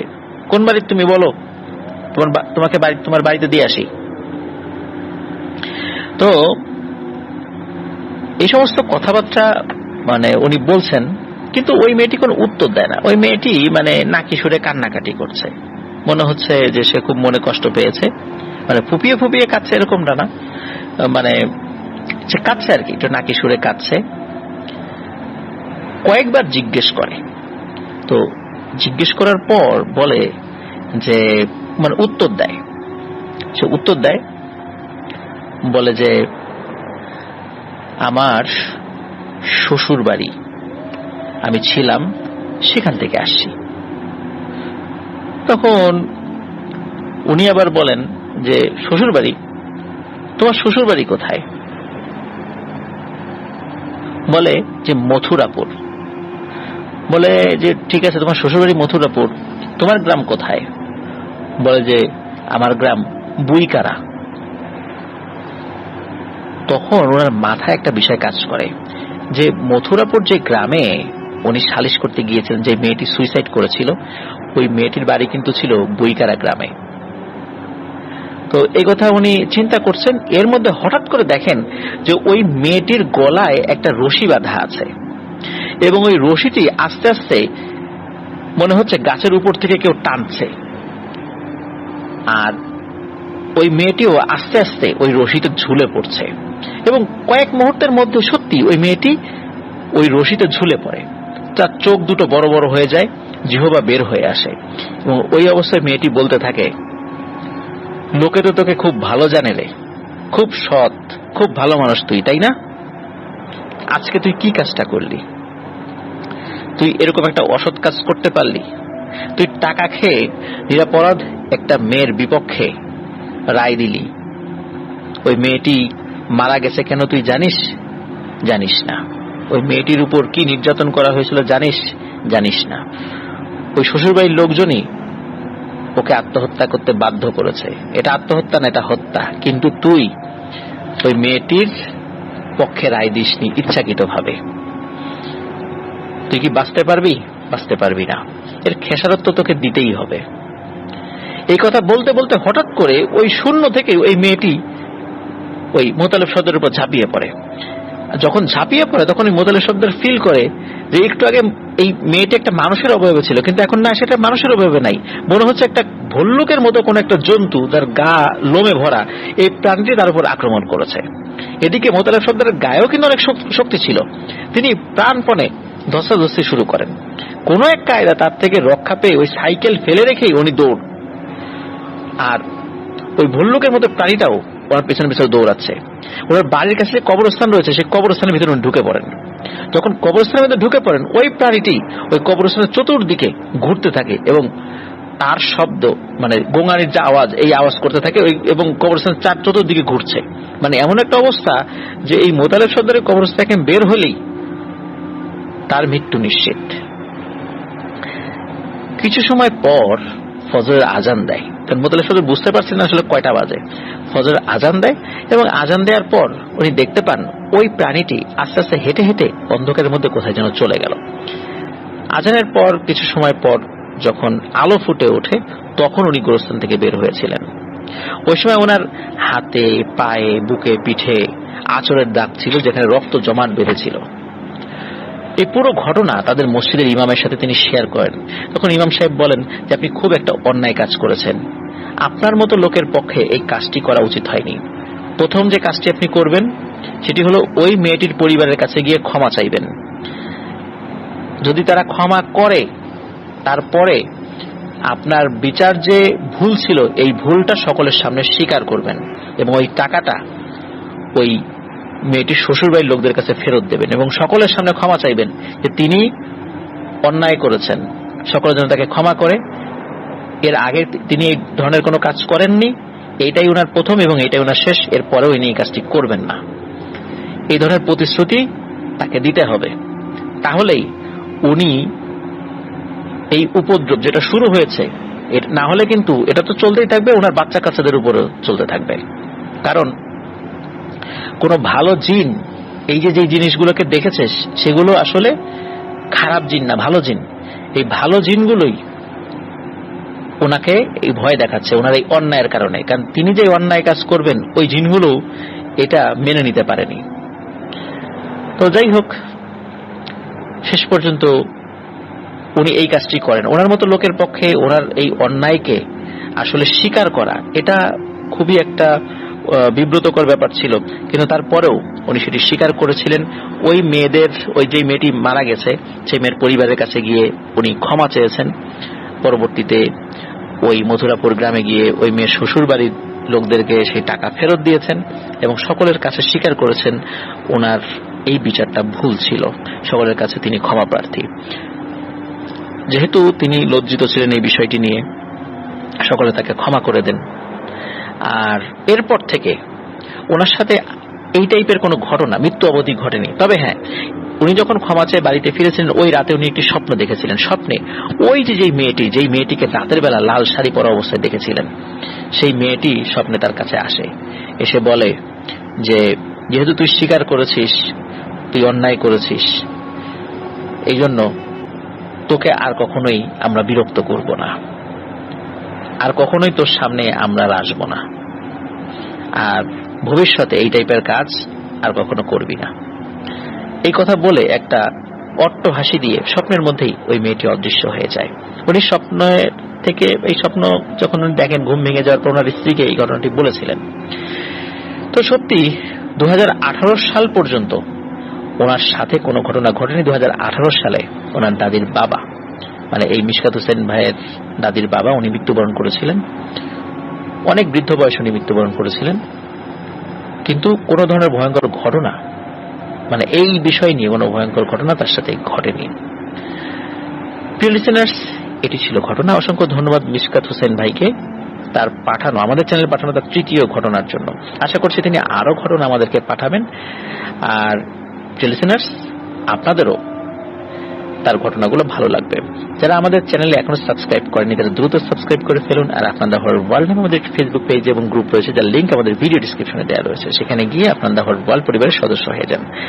আপনারা যারা আমাদেরকে ঘটনা পাঠাতে চান তারা লিখে বা রেকর্ড করে উভয়ভাবে ঘটনা পাঠাতে পারেন। আর ঘটনা পাঠানোর ঠিকানা আপনার দা হরর ওয়ার্ল্ড @gmail.com এই অ্যাড্রেসে ইমেল করতে পারেন। আর ইমেল অ্যাড্রেসের স্পেলিংটা আমাদের ভিডিও ডেসক্রিপশনে দেওয়া রয়েছে, সেখানে গিয়ে স্পেলিং চেক করে নিতে পারবেন।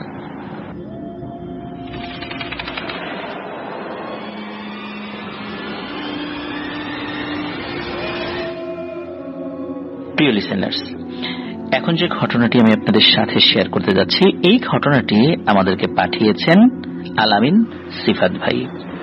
উনি একটি প্রমিনেন্ট সরকারি বিশ্ববিদ্যালয় থেকে লেখাপড়া শেষ করেছেন, এখন সরকারি চাকরির জন্য চেষ্টা করছেন। ওনার বাড়ি নেত্রকোনা জেলার কলমাকান্দা এলাকায়।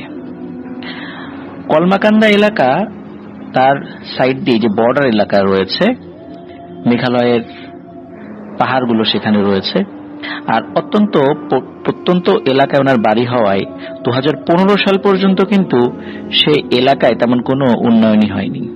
রাস্তাঘাটের অবস্থা ভালো ছিল না, বর্ষাকালে নৌকা ছাড়া কোথাও যোগাযোগের ব্যবস্থা ছিল না বললেই চলে। 2015 সালের পরে ওই এলাকায় প্রথম বিদ্যুৎ আসে। তো ওই এলাকায় একজন হুজুর ছিলেন, উনি ভারতের দেওবন্দ মাদ্রাসা থেকে লেখাপড়া শেষ করে এসেছিলেন। ওই হুজুর অত্যন্ত জ্ঞানী একজন মানুষ ছিলেন, মানে প্রগাঢ় পাণ্ডিত্যের অধিকারী ছিলেন তিনি ইসলাম ধর্ম বিষয়ে। উনি যখন দেওবন্দ মাদ্রাসা থেকে উনি লেখাপড়া শেষ করে বিদায় নেন, তখন ওনার ওস্তাদ ওনাকে বলেছিলেন যে বাংলাদেশে একজন জ্ঞান সমুদ্রকে আমি পাঠাচ্ছি। এই কথাটা ওনার সম্বন্ধে ওনার ওস্তাদ বলেছিলেন। তো যাই হোক, ওই যিনি মাওলানা সাহেব মানে যে হুজুর, সেই হুজুরের সাথে একটি ঘটনা ঘটেছিল। সেই হুজুরের সাথে ঘটে যাওয়া ঘটনাটি আসলে উনি জানতে পারলেন কিভাবে? একদিন এই আলামিন সিফাত ভাই উনি একটি গাছের নিচে টুলের উপর বসেছিলেন, খুব বেশি দিন আগের কথা নয়। তো তখন ওই হুজুর দিক দিয়ে যাচ্ছিলেন, ওনাকে উনি নানা বলে সম্বোধন করতেন। তো ওনাকে ডাক দেন যে নানা আসেন বসেন। তো উনি ওই হুজুর ওখানে আসেন, আসার পর ওনাকে বসতে দেন। ওখানে ওই টুল ছিল, উনি চেয়ার ছেড়ে বসতে দেন। তখন কথা প্রসঙ্গে বিভিন্ন আলাপচারিতা করতে থাকেন। একটা পর্যায়ে আলামিন সিফাত ভাই বলেন যে না আপনি তো অনেক ভালো মানের একজন হুজুর, দীর্ঘ অভিজ্ঞতা রয়েছে বিভিন্ন বিষয়ে আপনার, আচ্ছা প্যারানরমাল কোনো বিষয় আপনার সাথে ঘটেছে কিনা? তখন উনি বলেন হ্যাঁ, ছোটবেলায়, তখন বয়স খুব বেশি ছিল না, কিন্তু তখনও তিনি এই অ্যারাবিক লাইনে লেখাপড়া করছিলেন আর কি, খুব বেশি বয়স ছিল না। আর ওই সময় উনি একটি বাড়িতে লজিং থাকতেন। ওই লজিং বাড়িতে একটি ভয়ানক ঘটনা ওনার সাথে ঘটেছিল এবং দীর্ঘ সময় নিয়ে ঘটেছিল। এক রাতেরই একটি ঘটনা, বাট দীর্ঘ সময় নিয়ে ঘটেছিল। তো আলামিন সিফাত ভাই সেই ঘটনাটি জানতে চান এবং জানতে যাওয়ার প্রেক্ষিতে সেই হুজুর ওই ঘটনাটি বলেন। তিনি বলেন 1982 সালে এক বাড়িতে তিনি লজিং থাকতেন। লজিং হচ্ছে সেই বাড়িতে থাকা খাওয়া সবকিছু, বিনিময়ে ওই বাসার বাচ্চাদেরকে পড়াতে হবে, আর অন্য কাজ যদি সে করতে চায় করতে পারে।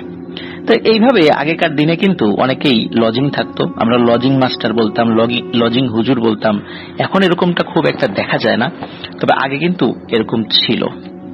তো উনি যেই বাড়িতে থাকা শুরু করেন, যে ঘরটাতে ওনাকে থাকতে দেওয়া হয়, ওই বাড়িটা ছিল হচ্ছে একটা আলগা বাড়ি। গ্রামে এটাকে আলগা বাড়ি বলতো। আলগা বাড়ি বলতে বোঝায় হচ্ছে যে মাঠের মধ্যে একটা বাড়ি, চারদিকে খোলা জায়গা, ফসলি মাঠ রয়েছে, কিন্তু মাঝখানে একটা বাড়ি। এই ধরনের বাড়িকে গ্রাম দেশে আলগা বাড়ি বলে অভিহিত করা হয়। তো ওই বাড়িটা ছিল এরকম আলগা বাড়ি। তো ওই আলগা বাড়ি থেকে কয়েকশো মিটার দূরে আর একটা পরিত্যক্ত বাড়ি আছে, ওটাকে সবাই বলতো পড়া বাড়ি। পড়া বাড়ি কেন? ওখানে কেউ থাকতো না, পড়েছিল ওই বাড়িটা, এই জন্য ওই বাড়িটাকে সবাই পড়া বাড়ি বলতো। 1947 সালে দেশ ভাগের পর ওই বাড়িতে যে পরিবার থাকতো, তারা হিন্দু পরিবার ছিল, তারা ভারতে চলে যায় এবং ভারতে চলে যাওয়ার পর ওই বাড়িটা ওইভাবেই পরিত্যক্ত ছিল। ওখানে বিশাল গাছপালা হয়ে যায়, জঙ্গল হয়ে যায়, কেউ ওই বাড়িতে থাকতো না, যেতও না, দখলও করতো না, ওটা পরিষ্কার পরিচ্ছন্নও কেউ করতো না। তো ওভাবেই পড়েছিল। তো আর একটা ব্যাপার হলো যে ওই বাড়ির আশেপাশে ওই এলাকাতে যাদের অপমৃত্যু হতো, স্পেশালি যারা সুইসাইড করত, তাদেরকে লোকাল কবরস্থানে দাফন না করে ওই জায়গার কাছাকাছি জায়গায় দাফন করে আসতো লোকজন। তো এই কারণে ওই বাড়ি রিলেটেড বিভিন্ন ঘটনা রয়েছে, যেটা আলামিন সিফাত ভাই পরবর্তীতে আমাদেরকে পর্যায়ক্রমে পাঠাবেন ইনশাল্লাহ। তো যাই হোক, ওই আলগা বাড়ি যেটাতে ওই হুজুর উনি লজিং থাকতেন, তো যে ঘরটাতে ওনাকে থাকতে দেয়া হয়, ওই ঘরের একটা অংশে বিভিন্ন মানে জ্বালানি কাঠ বা বিভিন্ন দ্রব্যাদি রাখা, আর আরেকটা অংশ ফাঁকা। ওই ফাঁকা জায়গাতে ওই হুজুরকে থাকতে দেন। তো ওনাকে ওই জায়গাটাতে ওনার প্রয়োজনীয় যা যা জিনিস লাগে ঘুমানোর জন্য বা ওনার স্টাডি করার জন্য সব জিনিস ওই জায়গাটাতে দিয়ে দেন। এবং উনি যখন সন্ধ্যার পরে বাড়িতে ফিরতেন তখন ওই বাড়ির বাচ্চারা ওনার কাছে আরবি পড়ত। তো এটা প্রতিদিনের রুটিন ছিল।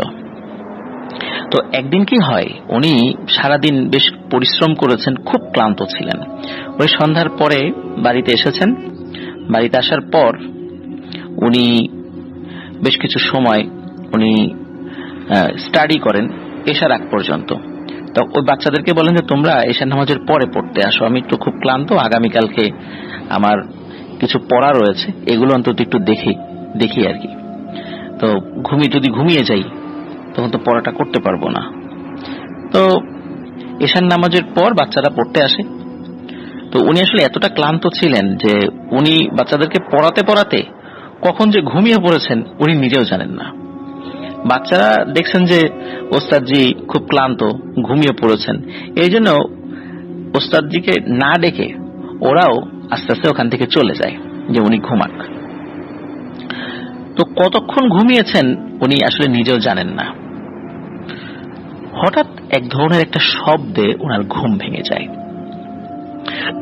শব্দটা এমন ছিল, মানে ওনার ভাষায়, মানে উনি যেভাবে যেটা ওনার কাছে ফিল হয়েছে সেটা হলো, গ্রামে অনেক বড় বড় ধরনের ঘুড়ি ওড়ানো হয়।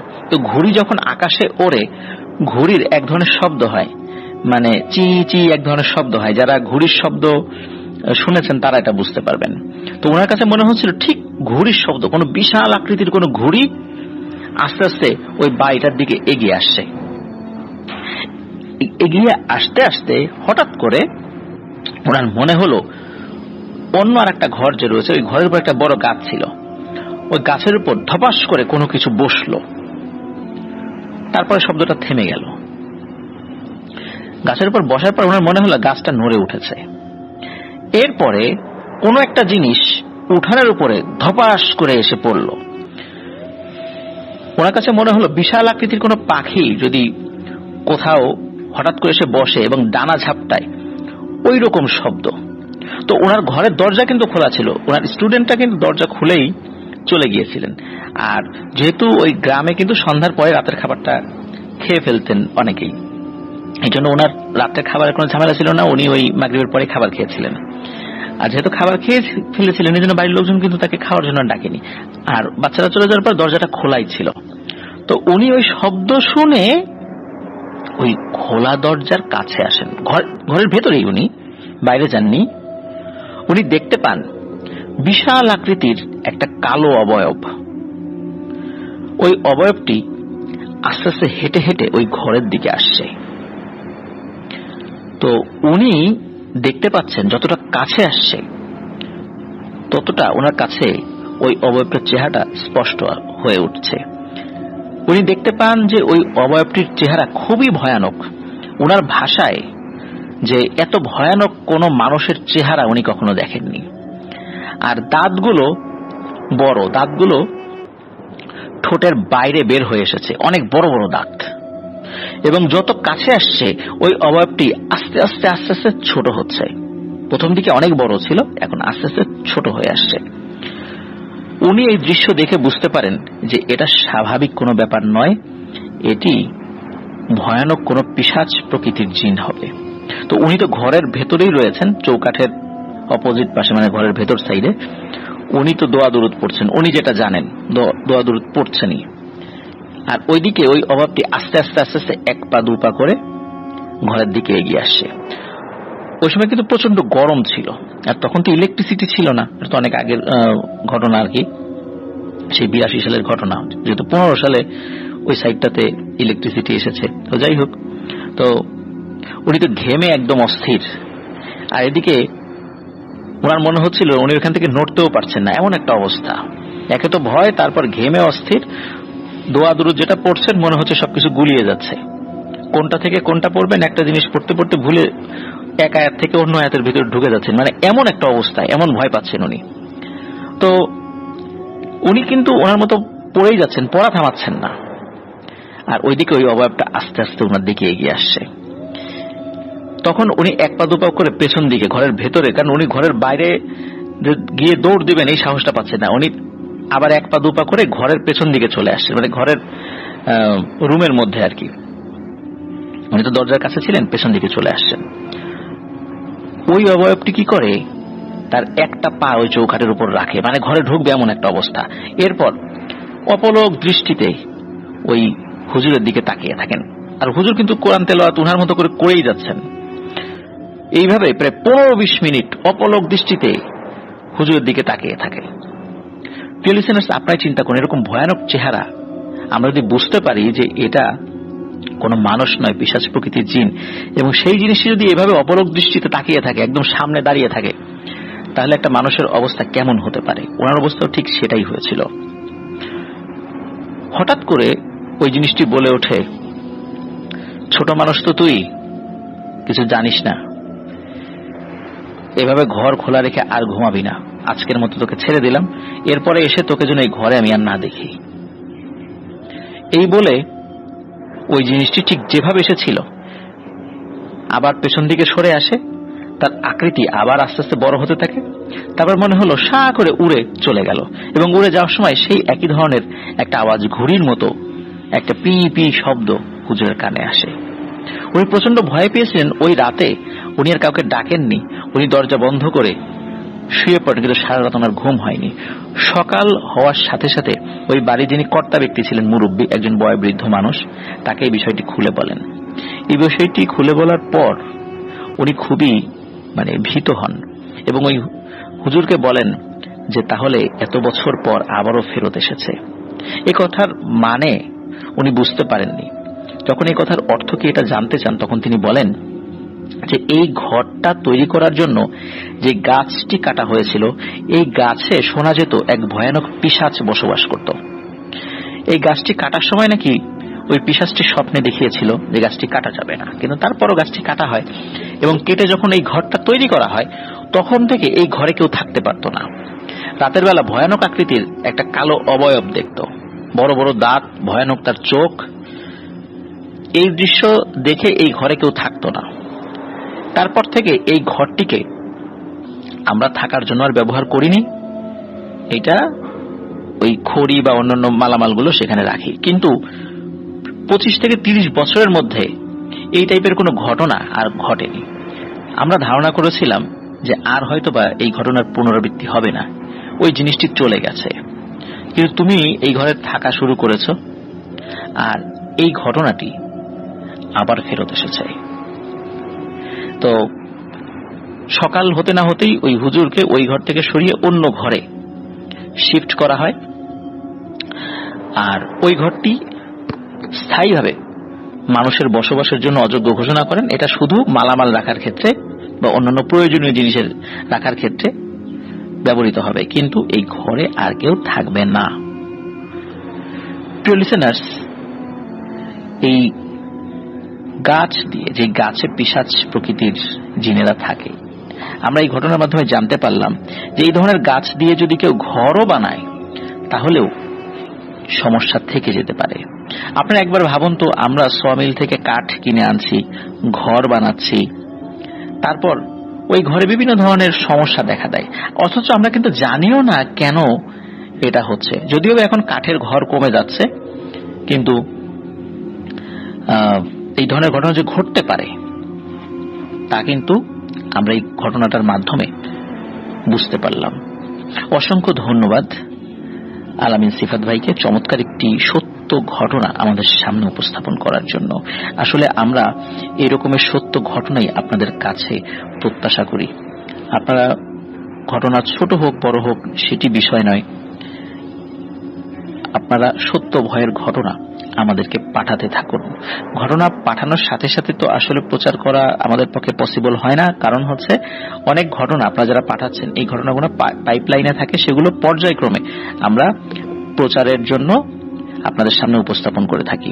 আর ঘটনা সিলেক্টেড হওয়ার সাথে সাথে আপনাদেরকে কিন্তু ইমেল করে দেওয়া হয় যে আপনার ঘটনা সিলেক্টেড, আর প্রচারের তারিখটা আমরা পরে জানিয়ে দিই, যার কারণে যে ঘটনাটি আপনারা ইমেল পাবেন যে সিলেক্টেড হয়েছে, তাহলে বুঝতে হবে ইনশাল্লাহ পর্যায়ক্রমে সেই ঘটনাটি প্রচারিত হবে। আর একই ঘটনা আপনারা কেউ একাধিক প্ল্যাটফর্মে সেন্ড করবেন না। যদি দেখেন যে আপনার ঘটনা সিলেক্টেড হয়েছে, তাহলে অন্য কোনো জায়গায় সেন্ড করবেন না। আর সিলেক্টেড না হওয়া পর্যন্ত আপনাদের উচিত যে ওই ঘটনাটি অন্য কোনো জায়গায়, একটা জায়গায় পাঠাবেন, অন্য কোনো জায়গায় যেন না পাঠান। আমাদের পক্ষে কিন্তু আসলে এটা বোঝা অত্যন্ত কঠিন একটা ব্যাপার যে একই ঘটনা অন্য কোনো রেডিও স্টেশনে বা অন্য কোনো প্ল্যাটফর্মে যারা ভৌতিক শো করে থাকেন তাদের কাছে পাঠিয়েছেন কিনা বা তারা সেটা প্রচার করেছে কিনা।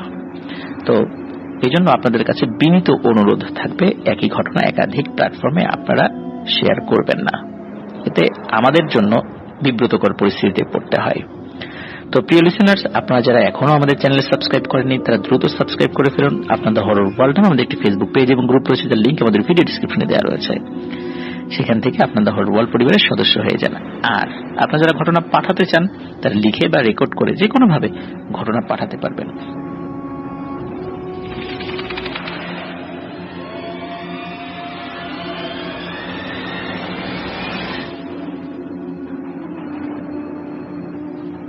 প্রিয় লিসেনার্স, এখন যে ঘটনাটি আমি আপনাদের সাথে শেয়ার করতে যাচ্ছি, এই ঘটনাটি ঘটেছে রাজশাহী জেলার বাগমারা থানার কিসমত বিহানলী গ্রামে। আর ঘটনাটি যিনি আমাদেরকে পাঠিয়েছেন, সঙ্গত কারণে তিনি তার নামটি শেয়ার করতে নিষেধ করেছেন। আর তিনি বলেছেন যে ঘটনার যে মূল গ্রামটি, এই গ্রামটির নাম হচ্ছে কুলিবাড়ি। কিন্তু এই কারণে উনি কিসমত বিহানলী গ্রামের কথা বলেছেন কারণ হচ্ছে ওই ঘটনাটির সূত্রপাত হয়েছিল সেই গ্রামে। আর সেই গ্রামেই আজকে যিনি এই ঘটনাটি আমাদেরকে দিয়েছেন তার বাড়ি। আর এই ঘটনাটি ঘটেছিল মানে প্রাথমিকভাবে মনে করা হয়েছিল একটি ঘুঘু পাখির কারণে 8 বছরের একটি বাচ্চার খুবই রোমহর্ষক মৃত্যু হয়। তো ওই জায়গা সম্পর্কে কিছুটা তথ্য বলে রাখা ভালো। সেটা হচ্ছে যে যিনি ঘটনা পাঠিয়েছেন তার বাড়ির মানে যে গ্রামে, ওই গ্রামের শেষ পাড়া, সেটাকে উত্তর পাড়া বলে। মোটামুটি ওই এলাকার যারা আছেন তারা সবাই সেটা চিনে থাকবেন। আর ঘটনা যে বাড়িতে ঘটেছিল ওই বাড়িটা কুলিবাড়ি গ্রামের দক্ষিণ পাড়াতে। ওনার বাড়ি থেকে ওই বাড়ির দূরত্ব মোটামুটি 600 মিটারের মতো হবে বলে তিনি উল্লেখ করেছেন। আর ঘটনাটা যেখানে ঘটেছিল সেই জায়গাটার কিছুটা বর্ণনা না দিলেই নয়।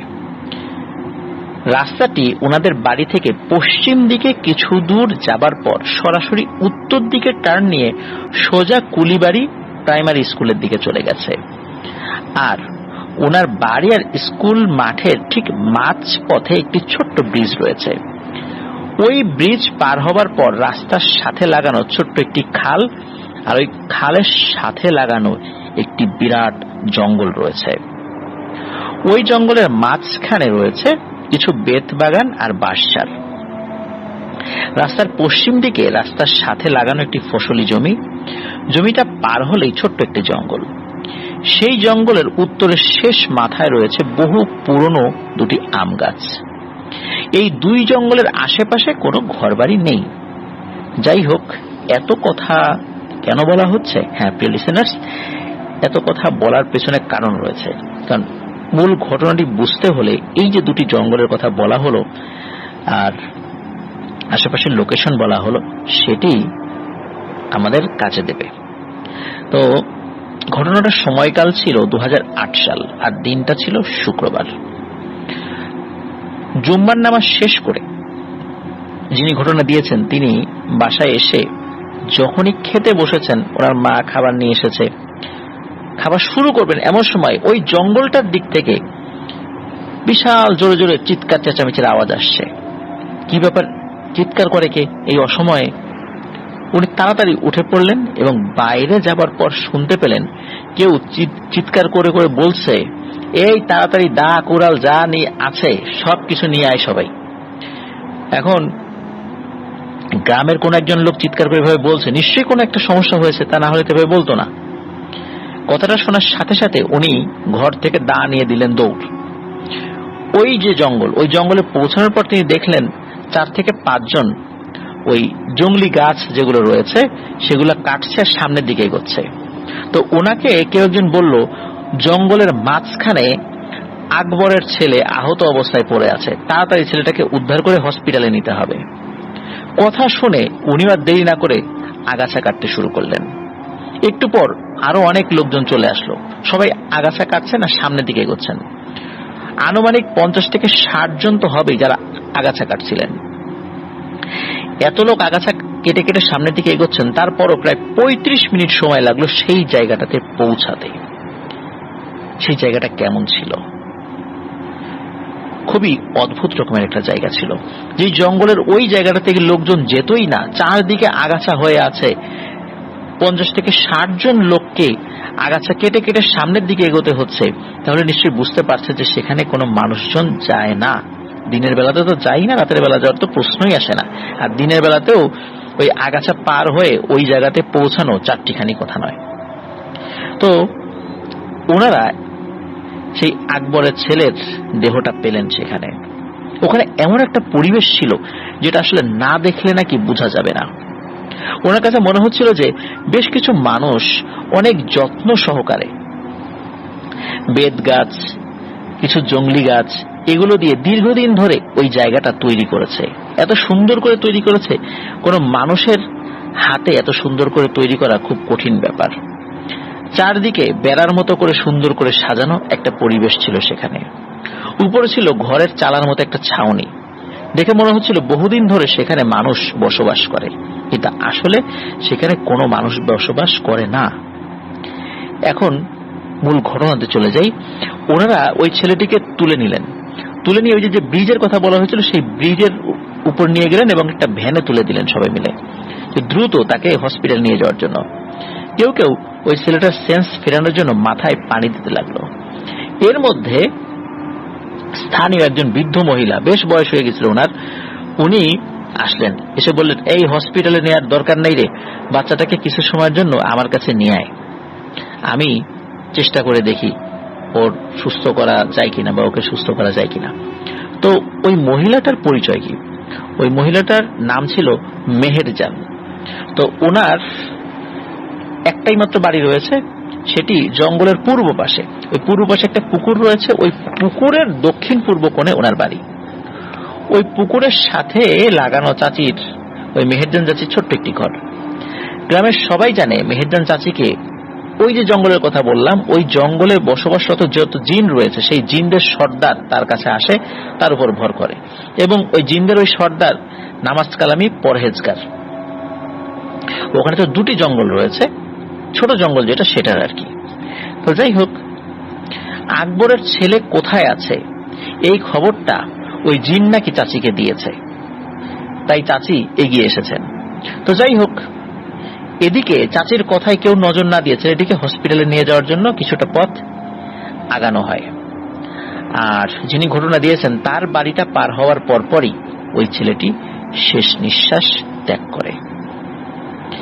এদিকে যারা এই জঙ্গল কাটছিলেন তার মধ্যে ঘটনা যিনি দিয়েছেন তিনি কিন্তু ব্রিজের উপরই আছেন, কারণ ভ্যানের উপর তুলে দিয়েছিলেন। হঠাৎ করে পাশে একটা ভুট্টা ক্ষেত ছিল, সেখান থেকে কেউ একজন বেরোয় আসে। তার নাম হচ্ছে সামেনা, সবাই তাকে সামেনা দাদি বলেছেন। তো ওই সামেনা দাদিকে দেখেন যে তিনি অনেক ভয় পেয়েছেন। উনি ভয় পেলেন কেন? প্রিয় লিসেনার্স, এই ঘটনাটা শুনে আপনাদের কাছে কিছুটা এলোমেলো মনে হতে পারে, কিন্তু আপনার মনোযোগ দিয়ে শুনবেন যে হঠাৎ করে মেহেরজান দাদি কেন হঠাৎ ওখান থেকে ওখানে আসলেন, আবার সামেনা দাদি কেন ওখানে চলে আসলেন, তার চোখে মুখে ভয়, ঘটনা কি? আবার ওই বাচ্চাটা কেন ওই জঙ্গলের মধ্যে পাওয়া গেল? এই তিনটা বিষয়ের একটা যোগসূত্র রয়েছে। তো ওরা চোখে মুখে ভয়।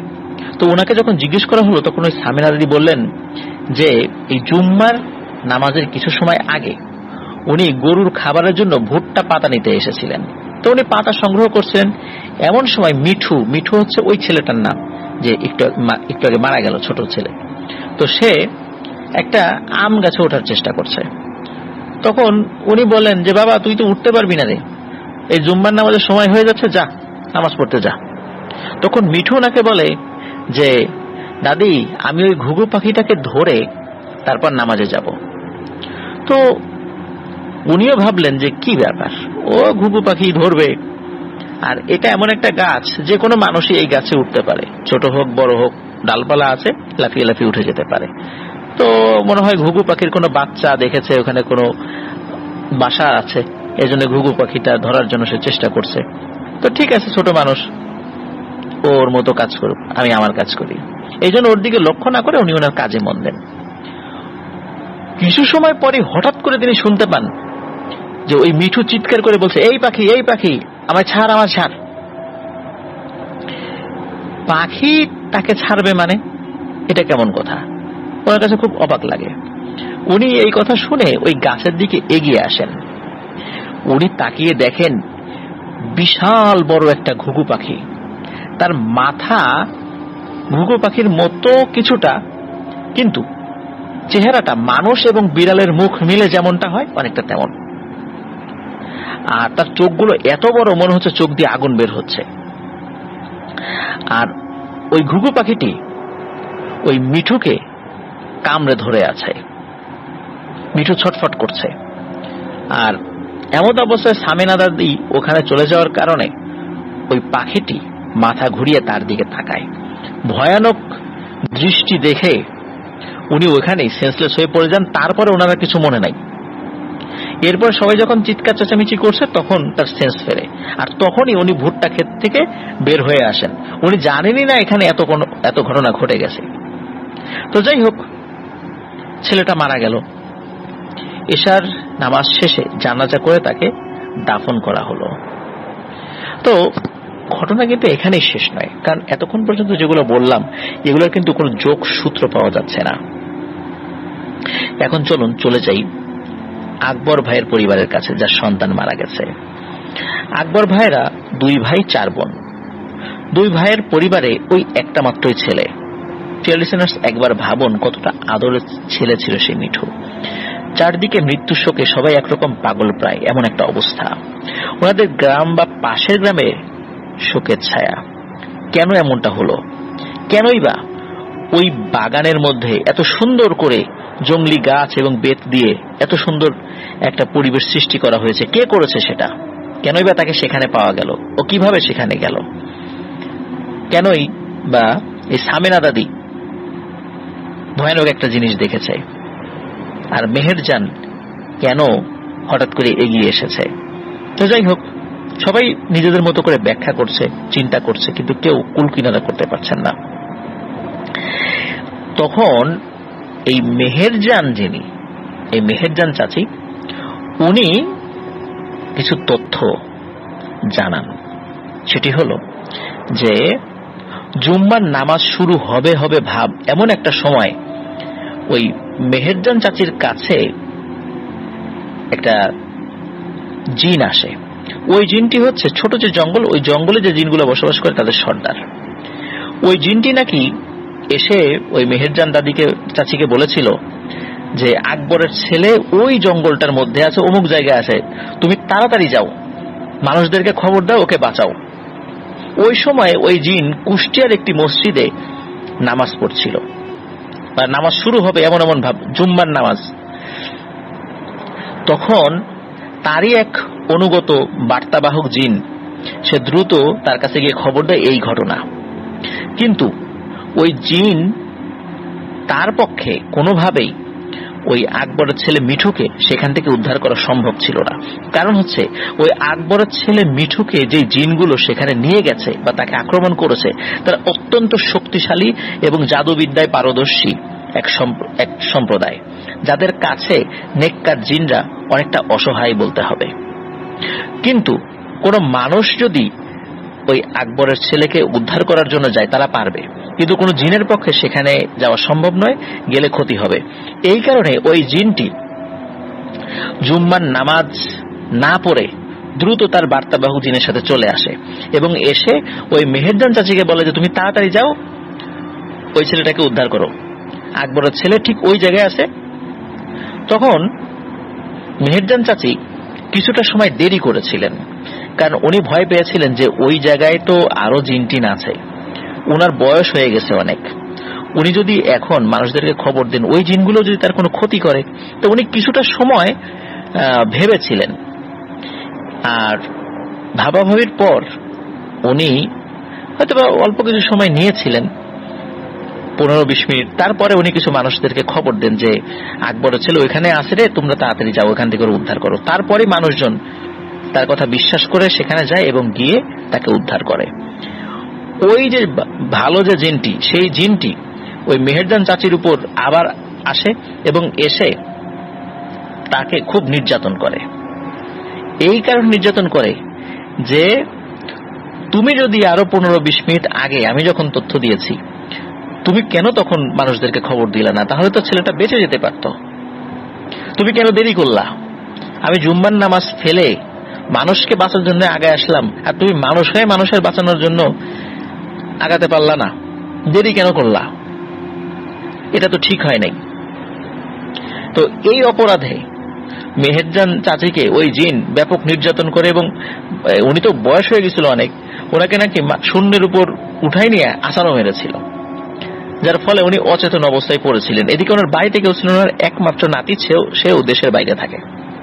এখন ওই জিন, ওই জঙ্গলে যে জিনেরা আছে, তারা এই আকবরের ছেলে মিঠুর মৃত্যুতে তারাও শোকাহত হয় যে আমরাও তো চেষ্টা করলাম, কিন্তু আমাদের যতটুকু সামর্থ্য ছিল আমরা চেষ্টা করেছি, কিন্তু এই মেহেরজান চাচির দেরি করার কারণে ওই ছেলেটি বাঁচতে পারেনি। এই জন্য জিনরা তার উপর খুব ক্ষুব্ধ হয়। তো যাই হোক, এখন যে চলে যাওয়া সে তো চলে গিয়েছে, এখন আর কিছু করার নেই। এখন ব্যাপারটা কিন্তু এখানেই শেষ নয়। প্রিয় লিসেনার্স, এতটুকু অন্তত বুঝতে পেরেছেন যে ওই ছেলেটি কেন এখানে গিয়েছিল। ওখানে কোন শক্তিশালী জিন সম্প্রদায় তারা ওকে আক্রমণ করেছিল এবং আক্রমণ করার পর ওই জায়গাটাতে নিয়ে যায়। আর যখন আক্রমণ করে তখন একজন দাদি দেখেছিলেন, তিনি তখন ওই ভয়ানক ঘুঘু পাখিটার মতো জিনিসটা দেখে সেন্সলেস হয়ে পড়ে যান, যিনি পরবর্তীতে আবার বলেছিলেন যে আকবরের ছেলেকে এরকম একটা ঘুঘু পাখি আক্রমণ করেছিল। আর মেহেরজান দাদি পরবর্তীতে উনি বলেছিলেন, মানে চাচি আর কি, যে আকবরের ছেলেকে ওই জায়গায় নিয়ে গেছে, তারপর ওখানে লোকজন উদ্ধার করে আর কি। তো যাই হোক, এদিকে আকবরের পরিবারে তো শোকের ছায়া নেমে এসেছে। একমাত্র ছেলেকে হারিয়ে সবাই শোকাহত। এই আকবর ভাইয়ের ওয়াইফকে, মানে মিঠুর মাকে তো কোনোভাবেই সান্ত্বনা দেওয়া যাচ্ছিল না। কাঁদতে কাঁদতে একসময় তিনি ঘুমিয়ে পড়েন। গভীর রাতে হঠাৎ করে চিৎকার করে মানে মিঠু মিঠু বলে ডেকে ওঠেন। সবাই বলে কি হয়েছে? বলে যে স্বপ্নে তিনি দেখেছেন যে ভয়ানক কিছু জিনিস মিঠুর কবর খুঁড়ে মিঠুর লাশকে বের করে নিয়ে যাচ্ছে, ওই জঙ্গলের দিকে নিয়ে যাচ্ছে। তখন সবাই বলে যে আরে শান্ত হও, ধৈর্য ধরো, তোমার সন্তান মারা গিয়েছে, এই জন্য তুমি দুঃস্বপ্ন দেখেছ। এই বলে ওনাকে সবাই সান্ত্বনা দেয়। সকালবেলা মিঠুর দাদা সে মিঠুর কবরের কাছে গিয়ে চিৎকার দিয়ে সেন্সলেস হয়ে পড়ে যায়। ওনার চিৎকার শুনে অন্য লোকেরা সেখানে আসে, এসে তারাও চিৎকার চেঁচামেচি শুরু করে দেয়। তারা প্রত্যেকে দেখে যে মিঠুর কবর খোঁড়া, বাঁশটা সব এদিক ওদিক পড়ে আছে এবং কবরের ভেতরে মিঠুর ডেড বডি নাই। এই খবর যখন বাড়িতে পৌঁছায় যে এই ব্যাপার, তখন তার মা বলে যে আমি স্বপ্নে দেখেছিলাম জঙ্গলের দিকে কারা যেন মিঠুর লাশ নিয়ে যাচ্ছে। সত্যি সবাই জঙ্গলের দিকে ছোটে, জঙ্গলের দিকে ছুটে গিয়ে মানে আরো জঙ্গলের একদম ভেতরের দিকে সবাই মিঠুর ডেড বডি পড়ে থাকতে দেখে। তার সমস্ত শরীরে আঁচড়ানোর দাগ, তার কাফনের কাপড় অন্যদিকে ছড়িয়ে আছে। সবাই লাশটিকে উঠানোর চেষ্টা করে, কিন্তু এক চুল নড়াতে সক্ষম হয় না। মনে হচ্ছে এত ভারী কোনো জিনিস মাটির উপর পড়ে আছে, সেখান থেকে সরানো সম্ভব নয়। অনেকেই চেষ্টা করে, নড়াতেও পারে না। মসজিদের ইমাম সাহেবকে ডেকে আনা হয়, তিনি সেখানে এসে দোয়া দুরুদ পড়ে চেষ্টা করেন, কোনো লাভ হয় না। অত্র এলাকার বেশ কয়েকজন আলেম বা কেউ যারা কবিরাজ করেন, ঝাড়ফুঁক করেন, তাদেরকেও নিয়ে আসা হয়, কিন্তু কেউ ওই লাশ তুলতে সক্ষম হয় না। এদিকে দিন পার হয়ে সন্ধ্যা নেমে গেছে। নওগাঁ জেলার আত্রাই থেকে একজন হুজুরকে ডেকে নিয়ে আসা হয়। উনি প্রায় 3 ঘন্টা চেষ্টা করেন বিভিন্ন দোয়া দুরুদ পড়ে, কিন্তু কোনো কাজ হয় না। এরপর উনি বলেন, সবাই এখান থেকে চলে যাও, আমি কিছুটা সময় একা থাকতে চাই, কারণ আমি এত কষ্ট করলাম তারপরও কাজ হচ্ছে না কেন, দেখি কি তথ্য পাওয়া যায়। উনি 20 মিনিট পরে বলে যে, আচ্ছা তোমাদের এলাকায় মেহেরজান নামে কেউ আছে? তখন সবাই বলে, হ্যাঁ মেহেরজান চাচি আছে তো, কেন ওনার কি হয়েছে? বলে যে তোমরা মেহেরজান চাচির কাছে যাও, উনি যেই সমাধান দেবেন তোমরা সেই সমাধানটা নেবে, তাহলে ইনশাল্লাহ এটা সমাধান হবে। সকলে মেহেরজান চাচির কাছে যান, গিয়ে দেখেন উনি অচেতন অবস্থায় পড়ে আছে। ওই যে জিনে এসে ওনাকে নির্যাতন করেছে, কেন সে খবর পাওয়ার সাথে সাথে গেল না? ওনারও একটা যুক্তি ছিল যে ওই সময় সবাই মসজিদে গিয়েছে, রাস্তায় বের হয়ে লোকজন মানে কম থাকতো, পাওয়া যেত না, আর মানুষ তার কথা বিশ্বাস করবে কিনা। কিন্তু এই কথাগুলো আসলে ওই জিনের কাছে যুক্তিযুক্ত মনে হয় নাই। যাই হোক, অচেতন অবস্থা উনি পড়েছিলেন, তারপর তার সেন্স ফেরানো হয় অনেক কষ্টে। উনি তো কথাই বলতে পারছিলেন না। তখন তিনি বলেন যে আসলে কেন যেন নিজের কাছে মিঠুর মৃত্যুর জন্য আমার নিজেকে দায়ী মনে হচ্ছে, কেন আমি ওই সময় গিয়ে বললাম না, কেন আমি ভয় পেলাম। তো যাই হোক, এখন সবাই বলে যে যেটা হওয়ার তো হয়ে গেছে, এখন সমাধান বলেন। তখন উনি বলছেন যে সমাধান এটা হতে পারে, আমাকে কিছুটা সময় দিতে হবে, তোমরা 5-7 মিনিট আমাকে সময় দাও। 5-7 মিনিট ওনাকে একাকী রাখা হয়। এরপর উনি বলেন যে আমি আমার কাছে আসা জিনদের কাছ থেকে খবর নিয়েছি, এই যে যেই জিনরা এই আকবরের ছেলে মিঠুকে হত্যা করেছে, মূলত মিঠুর কোনো দোষ নেই। একটা শক্তিশালী পিশাচ প্রকৃতির জিন, সে ছোট্ট সুন্দর একটি ঘুঘু পাখির রূপ ধরে তার সামনে আসে। সামনে আসার পর সে এমন ভাব করে মনে হচ্ছে ওই ঘুঘু পাখিটি আকবরের ছেলে মিঠুর পোষ মেনে গেছে, কিন্তু যখনই মিঠু তাকে ধরতে যায় সে দূরে সরে যায়। তো এইভাবে মিঠুকে আস্তে আস্তে আম গাছের দিকে নিয়ে যেতে থাকে। আর ওটা হচ্ছে সেই আম গাছ, জঙ্গলের কাছে যেই বড় বড় দুটো আম গাছ আছে তার মধ্যে একটা, কিন্তু ওই আম গাছে সবাই উঠতে পারে, আশেপাশে ডালপালা ছড়িয়ে আছে আর কি। তো ওই জায়গাটাতেই ওই যে সামেনা দাদি ওখানে গিয়েছিলেন আর কি। তো যখন ওই ঘুঘু পাখিটি গাছের উপরে উঠে যায়, মিঠু ওই ঘুঘু পাখিটি ধরার জন্য উপর দিকে উঠে যায়। আর তখনই ওই ঘুঘু পাখিটি ভয়ঙ্কর আকার ধারণ করে এবং শরীরকে আরো অনেক বড় বাড়িয়ে ফেলে এবং মিঠুকে আক্রমণ করে, যেটা ওই সামেনা দাদি দেখে ফেলেছিলেন। দেখে উনি ভয়ে অজ্ঞান হয়ে গিয়েছিলেন। আর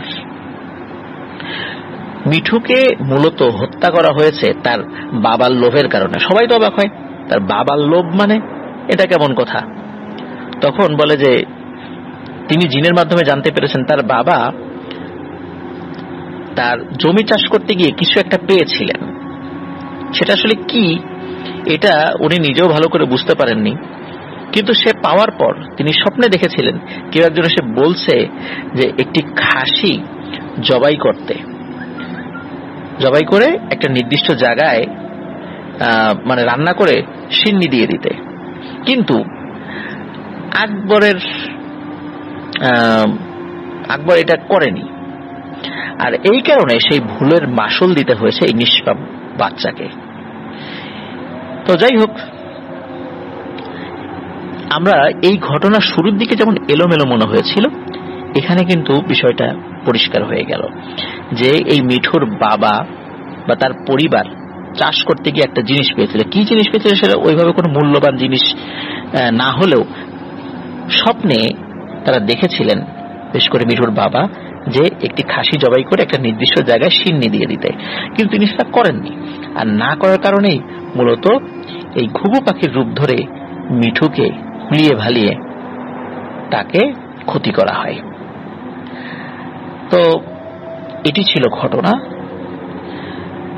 আর আজকের এই ঘটনাটা আসলে একটা বিষয় আমি নিজেও জিনিসটা জানতে পেরে আমার কাছে ভালো লেগেছে। সেটা হচ্ছে যে দেখুন, আমাদের মধ্যে যেমন বার্তাবাহক আছে, আমরা মোবাইল ফোনের মাধ্যমে খুব দ্রুত যোগাযোগ করি। জিনেরা মোবাইল ফোন ব্যবহার করে না, কিন্তু তাদের বার্তাবাহক জিন রয়েছে, তারা খবর দেয়। আর ওরা মানুষের যে উপকার করে, আমরা সব সময় বলি যে জিনেরা মানুষের ক্ষতি করে। হ্যাঁ, ক্ষতিকারক জিন অনেক রয়েছে, কিন্তু মানুষের উপকারকারী জিনও অনেক রয়েছে যারা মানুষকে উপকার করে। আর মিঠুকে বাঁচানোর জন্য জুম্মার নামাজ ত্যাগ করে দ্রুত চলে এসেছিল কিন্তু মিঠুর মৃত্যু ওভাবেই ছিল, যার কারণে আসলে মানুষ যতই চেষ্টা করুক, মৃত্যু যদি আল্লাহ কারো লিখে রাখেন, কেউ তাকে ঠেকাতে পারবে না। প্রিয় লিসেনার্স, আমরা যদি একটু চিন্তা করি আমাদের মৃত্যু নিয়ে, আমরা একবার ভেবেছি কখনো যে মানুষ, ধরুন একজন ফাঁসির আসামি, তিনি মৃত্যুদণ্ডে দণ্ডিত হয়েছেন, তার ফাঁসি হয়ে যাবে, যিনি ফাঁসির রায় লিখেছেন, এরকম অনেক জাজ রয়েছে যারা কোনো মানুষকে মৃত্যুদণ্ড দিয়েছেন, তার ওই রায়ের কারণে ওই ব্যক্তির মৃত্যু হয়েছে। হয়তোবা যার মৃত্যুদণ্ড দেয়া হয়েছে সে একটু তাড়াতাড়ি মারা গিয়েছেন, কিন্তু ওই জাজ তিনি মৃত্যুদণ্ডে দণ্ডিত হয়ে মৃত্যুবরণ না করলেও প্রকৃতির স্বাভাবিক নিয়মে কিন্তু মৃত্যুবরণ করেছেন। যে জল্লাদ কোনো মৃত্যুদণ্ডে দণ্ডিত কোনো ব্যক্তিকে মৃত্যুদণ্ড কার্যকর করেছে, সেও কি বেঁচে আছে? সেও বেঁচে নেই। তো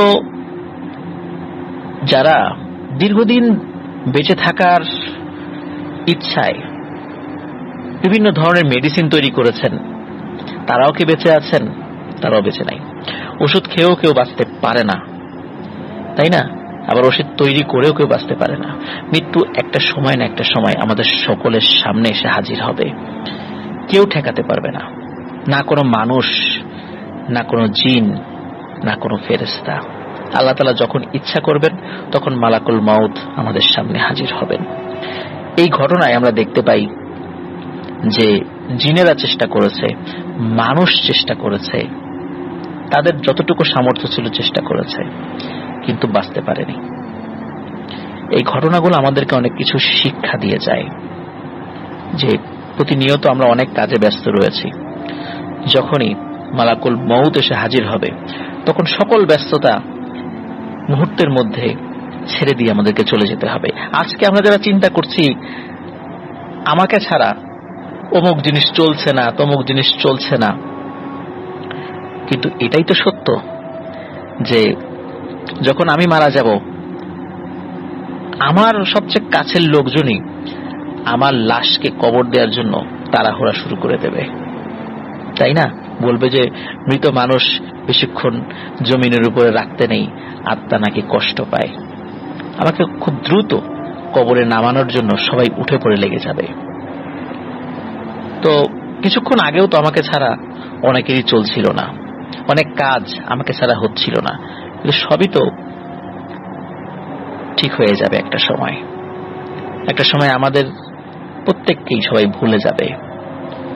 তো এভাবেই আমরা নিজেদেরকে এমন এমন কাজে ব্যস্ত রেখেছি, আমরা নিজেরাও বুঝতে পারি না যে আমি না থাকলেও এই কাজগুলো কিন্তু করার অনেক লোক আছে, কিন্তু আমাদের অনেক কাজ এমন রয়েছে, এগুলো যদি আমরা না করি কেউ করে দিয়ে যাবে না, কেউ করবে না, সেগুলো আমাদেরকেই করতে হবে। আমাদেরকে খুঁজতে হবে যে আমাদের কাজটা কি, কি আমাদের জীবনের উদ্দেশ্য। প্রিয় লিসেনার্স, ভয়ের ঘটনা তো আসলে বলেই যাই, কিছু কিছু ঘটনার মধ্যে আসলে অনেক কিছু শিক্ষণীয় থাকে।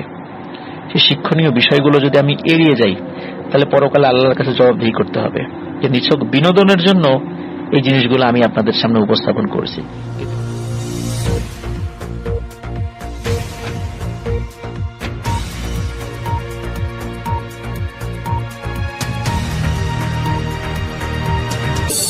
শুরুতেই জানিয়ে দিচ্ছি আজকের জরুরি সকল সংবাদ, বাংলা সংবাদ। প্রথমে জানাবো বাংলাদেশের সঙ্গে কেমন সম্পর্ক চায় ভারত, জানালেন মুখপাত্র। এরপর জানাবো ট্রাম্পের শপথ অনুষ্ঠানে আমন্ত্রিতদের তালিকায় শি জিনপিং, নেই মোদি। জানাবো সংবাদ সম্মেলন ডেকেছে বিএনপি। সর্বশেষ জানাবো বিএসআইএফ এর সাবেক প্রধান মাসুদ বিশ্বাস গ্রেফতার। এতক্ষণ শুনছিলেন শিরোনাম, বিস্তারিত থাকছে প্রতিবেদনে। বাংলাদেশে ছাত্র জনতার অভ্যুত্থানে আওয়ামী লীগ সরকারের পতনের পর থেকে ঢাকা-দিল্লি সম্পর্কের অবনতি ঘটে। মাঝে কিছুদিন উভয় পক্ষের বক্তব্য বিবৃতিতে ইতিবাচক মনোভাব প্রকাশ পেলেও সম্প্রতি সীমান্তে ভারতীয় সীমান্ত রক্ষাকারী বাহিনীর কাঁটাতারের বেড়া নির্মাণ চেষ্টা ঘিরে আবারও উত্তেজনা ছড়িয়েছে। এমনকি দুই দেশই পাল্টাপাল্টি হাইকমিশনার তলব করেছে। এই অবস্থায় ঢাকা দিল্লি সম্পর্ক কোন দিকে যাচ্ছে তা নিয়ে যখন আলোচনা তৈরি হয়েছে, তখন এর ব্যাখ্যা দিয়েছেন ভারতের পররাষ্ট্র মন্ত্রণালয়ের মুখপাত্র রণধীর জয়সওয়াল। শুক্রবার নয়াদিল্লিতে নিয়মিত ব্রিফিংয়ে প্রশ্ন করা হলে তিনি বলেন, ভারতের পররাষ্ট্র সচিব সম্প্রতি বাংলাদেশে গিয়ে স্পষ্টভাবে জানিয়ে এসেছেন, ভারত ইতিবাচক মনোভাব নিয়ে এগোতে চায়। বাংলাদেশের জনগণের সঙ্গে ভারত সুসম্পর্ক চায়, যেন দুই দেশের জনগণের কল্যাণ হয়। এটাই আমাদের মনোভাব। বারবার তা বলা হয়েছে। এই মনোভাব ইতিবাচক এবং এই মনোভাবই বহাল থাকবে, যোগ করেন রণধীর। সীমান্তে কাঁটাতারের বেড়া নির্মাণ চেষ্টা ঘিরে উত্তেজনা ছড়ালে ঢাকায় ভারতের হাইকমিশনারকে তলব করে পররাষ্ট্র মন্ত্রণালয়। এর জবাবে নয়াদিল্লিতে বাংলাদেশের ভারপ্রাপ্ত হাইকমিশনারকেও তলব করে ভারত সরকার। এমনকি অন্তর্বর্তী সরকারের স্বরাষ্ট্র উপদেষ্টা জাহাঙ্গীর আলম চৌধুরী সীমান্ত চুক্তি পর্যালোচনার কথাও বলেছিলেন। এসব বিষয়ে প্রশ্ন করা হলে মুখপাত্র বলেন, সম্প্রতি বাংলাদেশের অস্থায়ী হাইকমিশনারকে ডেকে ভারতের মনোভাবের কথা স্পষ্ট করে দেওয়া হয়েছে। তাকে জানানো হয়েছে, সীমান্ত অপরাধমুক্ত রাখতে ভারত দৃঢ়প্রতিজ্ঞ। আগামী 20 জানুয়ারি যুক্তরাষ্ট্রের নতুন প্রেসিডেন্ট হিসেবে শপথ নিতে যাচ্ছেন ডোনাল্ড ট্রাম্প। তার শপথ অনুষ্ঠানে চীনের প্রেসিডেন্ট শি জিনপিং আমন্ত্রণ পেয়েছেন। তবে আমন্ত্রিত অতিথিদের তালিকায় নাম নেই ট্রাম্পকে বন্ধু সম্বোধনকারী ভারতের প্রধানমন্ত্রী নরেন্দ্র মোদীর। ভারতের পররাষ্ট্র সুব্রামানিয়াম জয়শঙ্কর অনুষ্ঠানে উপস্থিত থাকবেন। শুক্রবার ভারতের পররাষ্ট্র মন্ত্রণালয়ের সাপ্তাহিক ব্রিফিংয়ে ট্রাম্পের শপথ অনুষ্ঠানে প্রধানমন্ত্রী নরেন্দ্র মোদীর আমন্ত্রণ না পাওয়ার বিষয়টি নিয়ে প্রশ্ন করা হলে মুখপাত্র রণধীর জয়সওয়াল প্রসঙ্গটি এড়িয়ে যান। ট্রাম্পের শপথ গ্রহণ অনুষ্ঠানে আমন্ত্রিত অতিথিদের তালিকায় রয়েছে ইতালির প্রধানমন্ত্রী জর্জিয়া মেলোনি এবং আর্জেন্টিনার প্রেসিডেন্ট হাভিয়ের মিলেইর নাম। মিলেই 1 মাস আগে নিশ্চিত করেছেন তিনি অনুষ্ঠানে উপস্থিত থাকবেন। রাশিয়ার প্রেসিডেন্ট ভ্লাদিমির পুতিনের প্রশংসা করা হাঙ্গেরির প্রেসিডেন্ট ভিক্টর অরবানও আমন্ত্রণ পেয়েছেন। তবে অরবানের কার্যালয় থেকে হাঙ্গেরির সংবাদ মাধ্যমকে জানানো হয়েছে, তিনি ওই অনুষ্ঠানে থাকতে পারছেন না। চীনের প্রেসিডেন্ট শি জিনপিংকে গত মাসেই শপথ অনুষ্ঠানে আমন্ত্রণ জানিয়েছেন ট্রাম্প। তবে ওয়াশিংটনে বেজিং দূতাবাস থেকে এখনও আমন্ত্রণপত্র না পাওয়ার বিষয়টি কিংবা শি জিনপিং সাড়া দিয়েছে কিনা তা নিশ্চিত করা হয়নি। যুক্তরাষ্ট্রের প্রেসিডেন্টের অধিবেশক অনুষ্ঠানে কোনো চীনা রাষ্ট্রপ্রধানের উপস্থিত হওয়ার নাজির নেই। অনুষ্ঠানে শি জিনপিংয়ের উপস্থিত হওয়ার সম্ভাবনা নেই, কারণ চীনের জ্যেষ্ঠ নেতাদের বিদেশে ভ্রমণের ক্ষেত্রে দেশটি বেশ কঠোর নিয়মনীতি অনুসরণ করে। ভ্রমণ পরিকল্পনা চূড়ান্ত করতে কয়েক মাস লেগে যায়। তবে চীনের প্রেসিডেন্ট উপস্থিত না থাকলেও ওই অনুষ্ঠানে এক ঊর্ধ্বতন কর্মকর্তাকে পাঠানোর মধ্য দিয়ে তিনি ট্রাম্পের কাছে শুভেচ্ছা বার্তা পৌঁছে দিতে চান। জাপানের পররাষ্ট্রমন্ত্রী তাকেশি ইউহাও নিশ্চিত করেছেন, অনুষ্ঠানে যোগ দেওয়ার পরিকল্পনা আছে তার। আগামী শনিবার সংবাদ সম্মেলন ডেকেছে বিএনপি। রাজধানীর গুলশানে দলটির চেয়ারপারসনের কার্যালয়ে এ সংবাদ সম্মেলনের অনুষ্ঠান হবে। শুক্রবার এ তথ্য নিশ্চিত করেছেন বিএনপির মিডিয়া সেলের সদস্য সাইরুল কবির খান। সংশ্লিষ্ট সূত্রে জানা গেছে, শনিবার দেশের অর্থনৈতিক মুদ্রাস্ফীতি ও ভ্যাট বাড়ানোর বিষয়ে সংবাদ সম্মেলনে আলোচনা করা হবে। এর আগে দেশে চলমান সার্বিক পরিস্থিতি নিয়ে মঙ্গলবার সংবাদ সম্মেলন করে বিএনপি। বাংলাদেশ ফাইন্যান্সিয়াল ইন্টেলিজেন্স ইউনিটের সাবেক প্রধান মাসুদ বিশ্বাসকে গ্রেপ্তার করা হয়েছে। শনিবার পুলিশের গোয়েন্দা বিভাগের সহায়তায় অভিযান চালিয়ে তাকে গ্রেফতার করে দুর্নীতি দমন কমিশন। এর আগে জ্ঞাত আয় বহির্ভূত সম্পদ অর্জনের অভিযোগে গত 2 জানুয়ারি মাসুদ বিশ্বাসের বিরুদ্ধে মামলা দায়ের করে দুদক। ওই মামলায় তাকে গ্রেফতার দেখিয়ে সংস্থাটির উপপরিচালক গুলশান আনোয়ার প্রধানের নেতৃত্বে একটি টিম তাকে আদালতে হাজির করবে বলে জানা গেছে। মঙ্গলবার এজাহার সূত্রে জানা যায়, মাসুদ বিশ্বাস তার নিজ নামে 1,87,72,000 622 টাকার জ্ঞাত আয় বহির্ভূত অবৈধ সম্পদ অর্জন করে তার নিজে ভোগ দখলে রেখে শাস্তিযোগ্য অপরাধ করেছেন। এজন্য তার বিরুদ্ধে দুর্নীতি দমন কমিশন আইন 2004 এর 27 ধারা ও দুর্নীতি প্রতিরোধ আইন 1947 এর 5 এর ধারার মামলা রুজু করা হয়। এছাড়া মাসুদ বিশ্বাসের স্ত্রী কামরুল নাহারের নামে 72,56,999 টাকার জ্ঞাত আয় বহির্ভূত অবৈধ সম্পদের তথ্য পাওয়ায় তার বিরুদ্ধে দুর্নীতি দমন কমিশন আইন 2004 এর 26 এর 1 নম্বর ধারায় পৃথক সম্পদ বিবরণী নোটিশ জারির অনুমোদন দেওয়া হয়।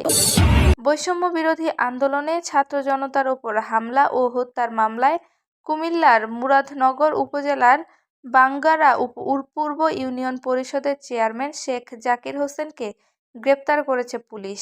শেখ জাকির একই ইউনিয়নের আওয়ামী লীগের সভাপতির পদে আছেন।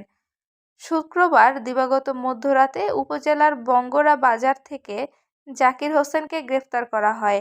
শনিবার মুরাদনগর উপজেলার বাঙ্গরা বাজার থানার ভারপ্রাপ্ত কর্মকর্তা মাহফুজুর রহমান এ তথ্য নিশ্চিত করেন। তিনি বলেন, শেখ জাকিরের বিরুদ্ধে 2টি হত্যা মামলা সহ মোট 4টি মামলা আছে। বাঙ্গরা বাজার থানা পুলিশ সূত্র জানায়, ছাত্র জনতার আন্দোলনে হামলা ও গুলি করে শিক্ষার্থী হত্যার ঘটনায় রাজধানীর রামপুরা থানার একটি মামলার পরোয়ানাভুক্ত পলাতক আসামি আওয়ামী লীগ নেতা শেখ জাকির হোসেন। ওই মামলায় শুক্রবার রাতে পুলিশ বিশেষ অভিযান চালিয়ে তাকে গ্রেপ্তার করে। পুলিশ ও স্থানীয় লোকজন জানান, বৈষম্য বিরোধী আন্দোলনে ছাত্র জনতার বিরুদ্ধে ব্যাপক ভূমিকা রাখে আওয়ামী লীগ নেতা শেখ জাকির। তিনি দীর্ঘদিন ধরে এ এলাকার চাঁদাবাজি, ড্রেজার ব্যবসা, জমি দখল থেকে শুরু করে নানা অপকর্ম জড়িত ছিলেন।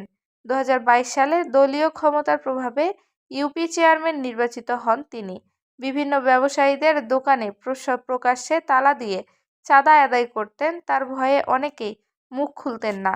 5 আগস্ট আওয়ামী লীগ সরকারের পতন হলেও এলাকায় তার প্রভাব ছিল।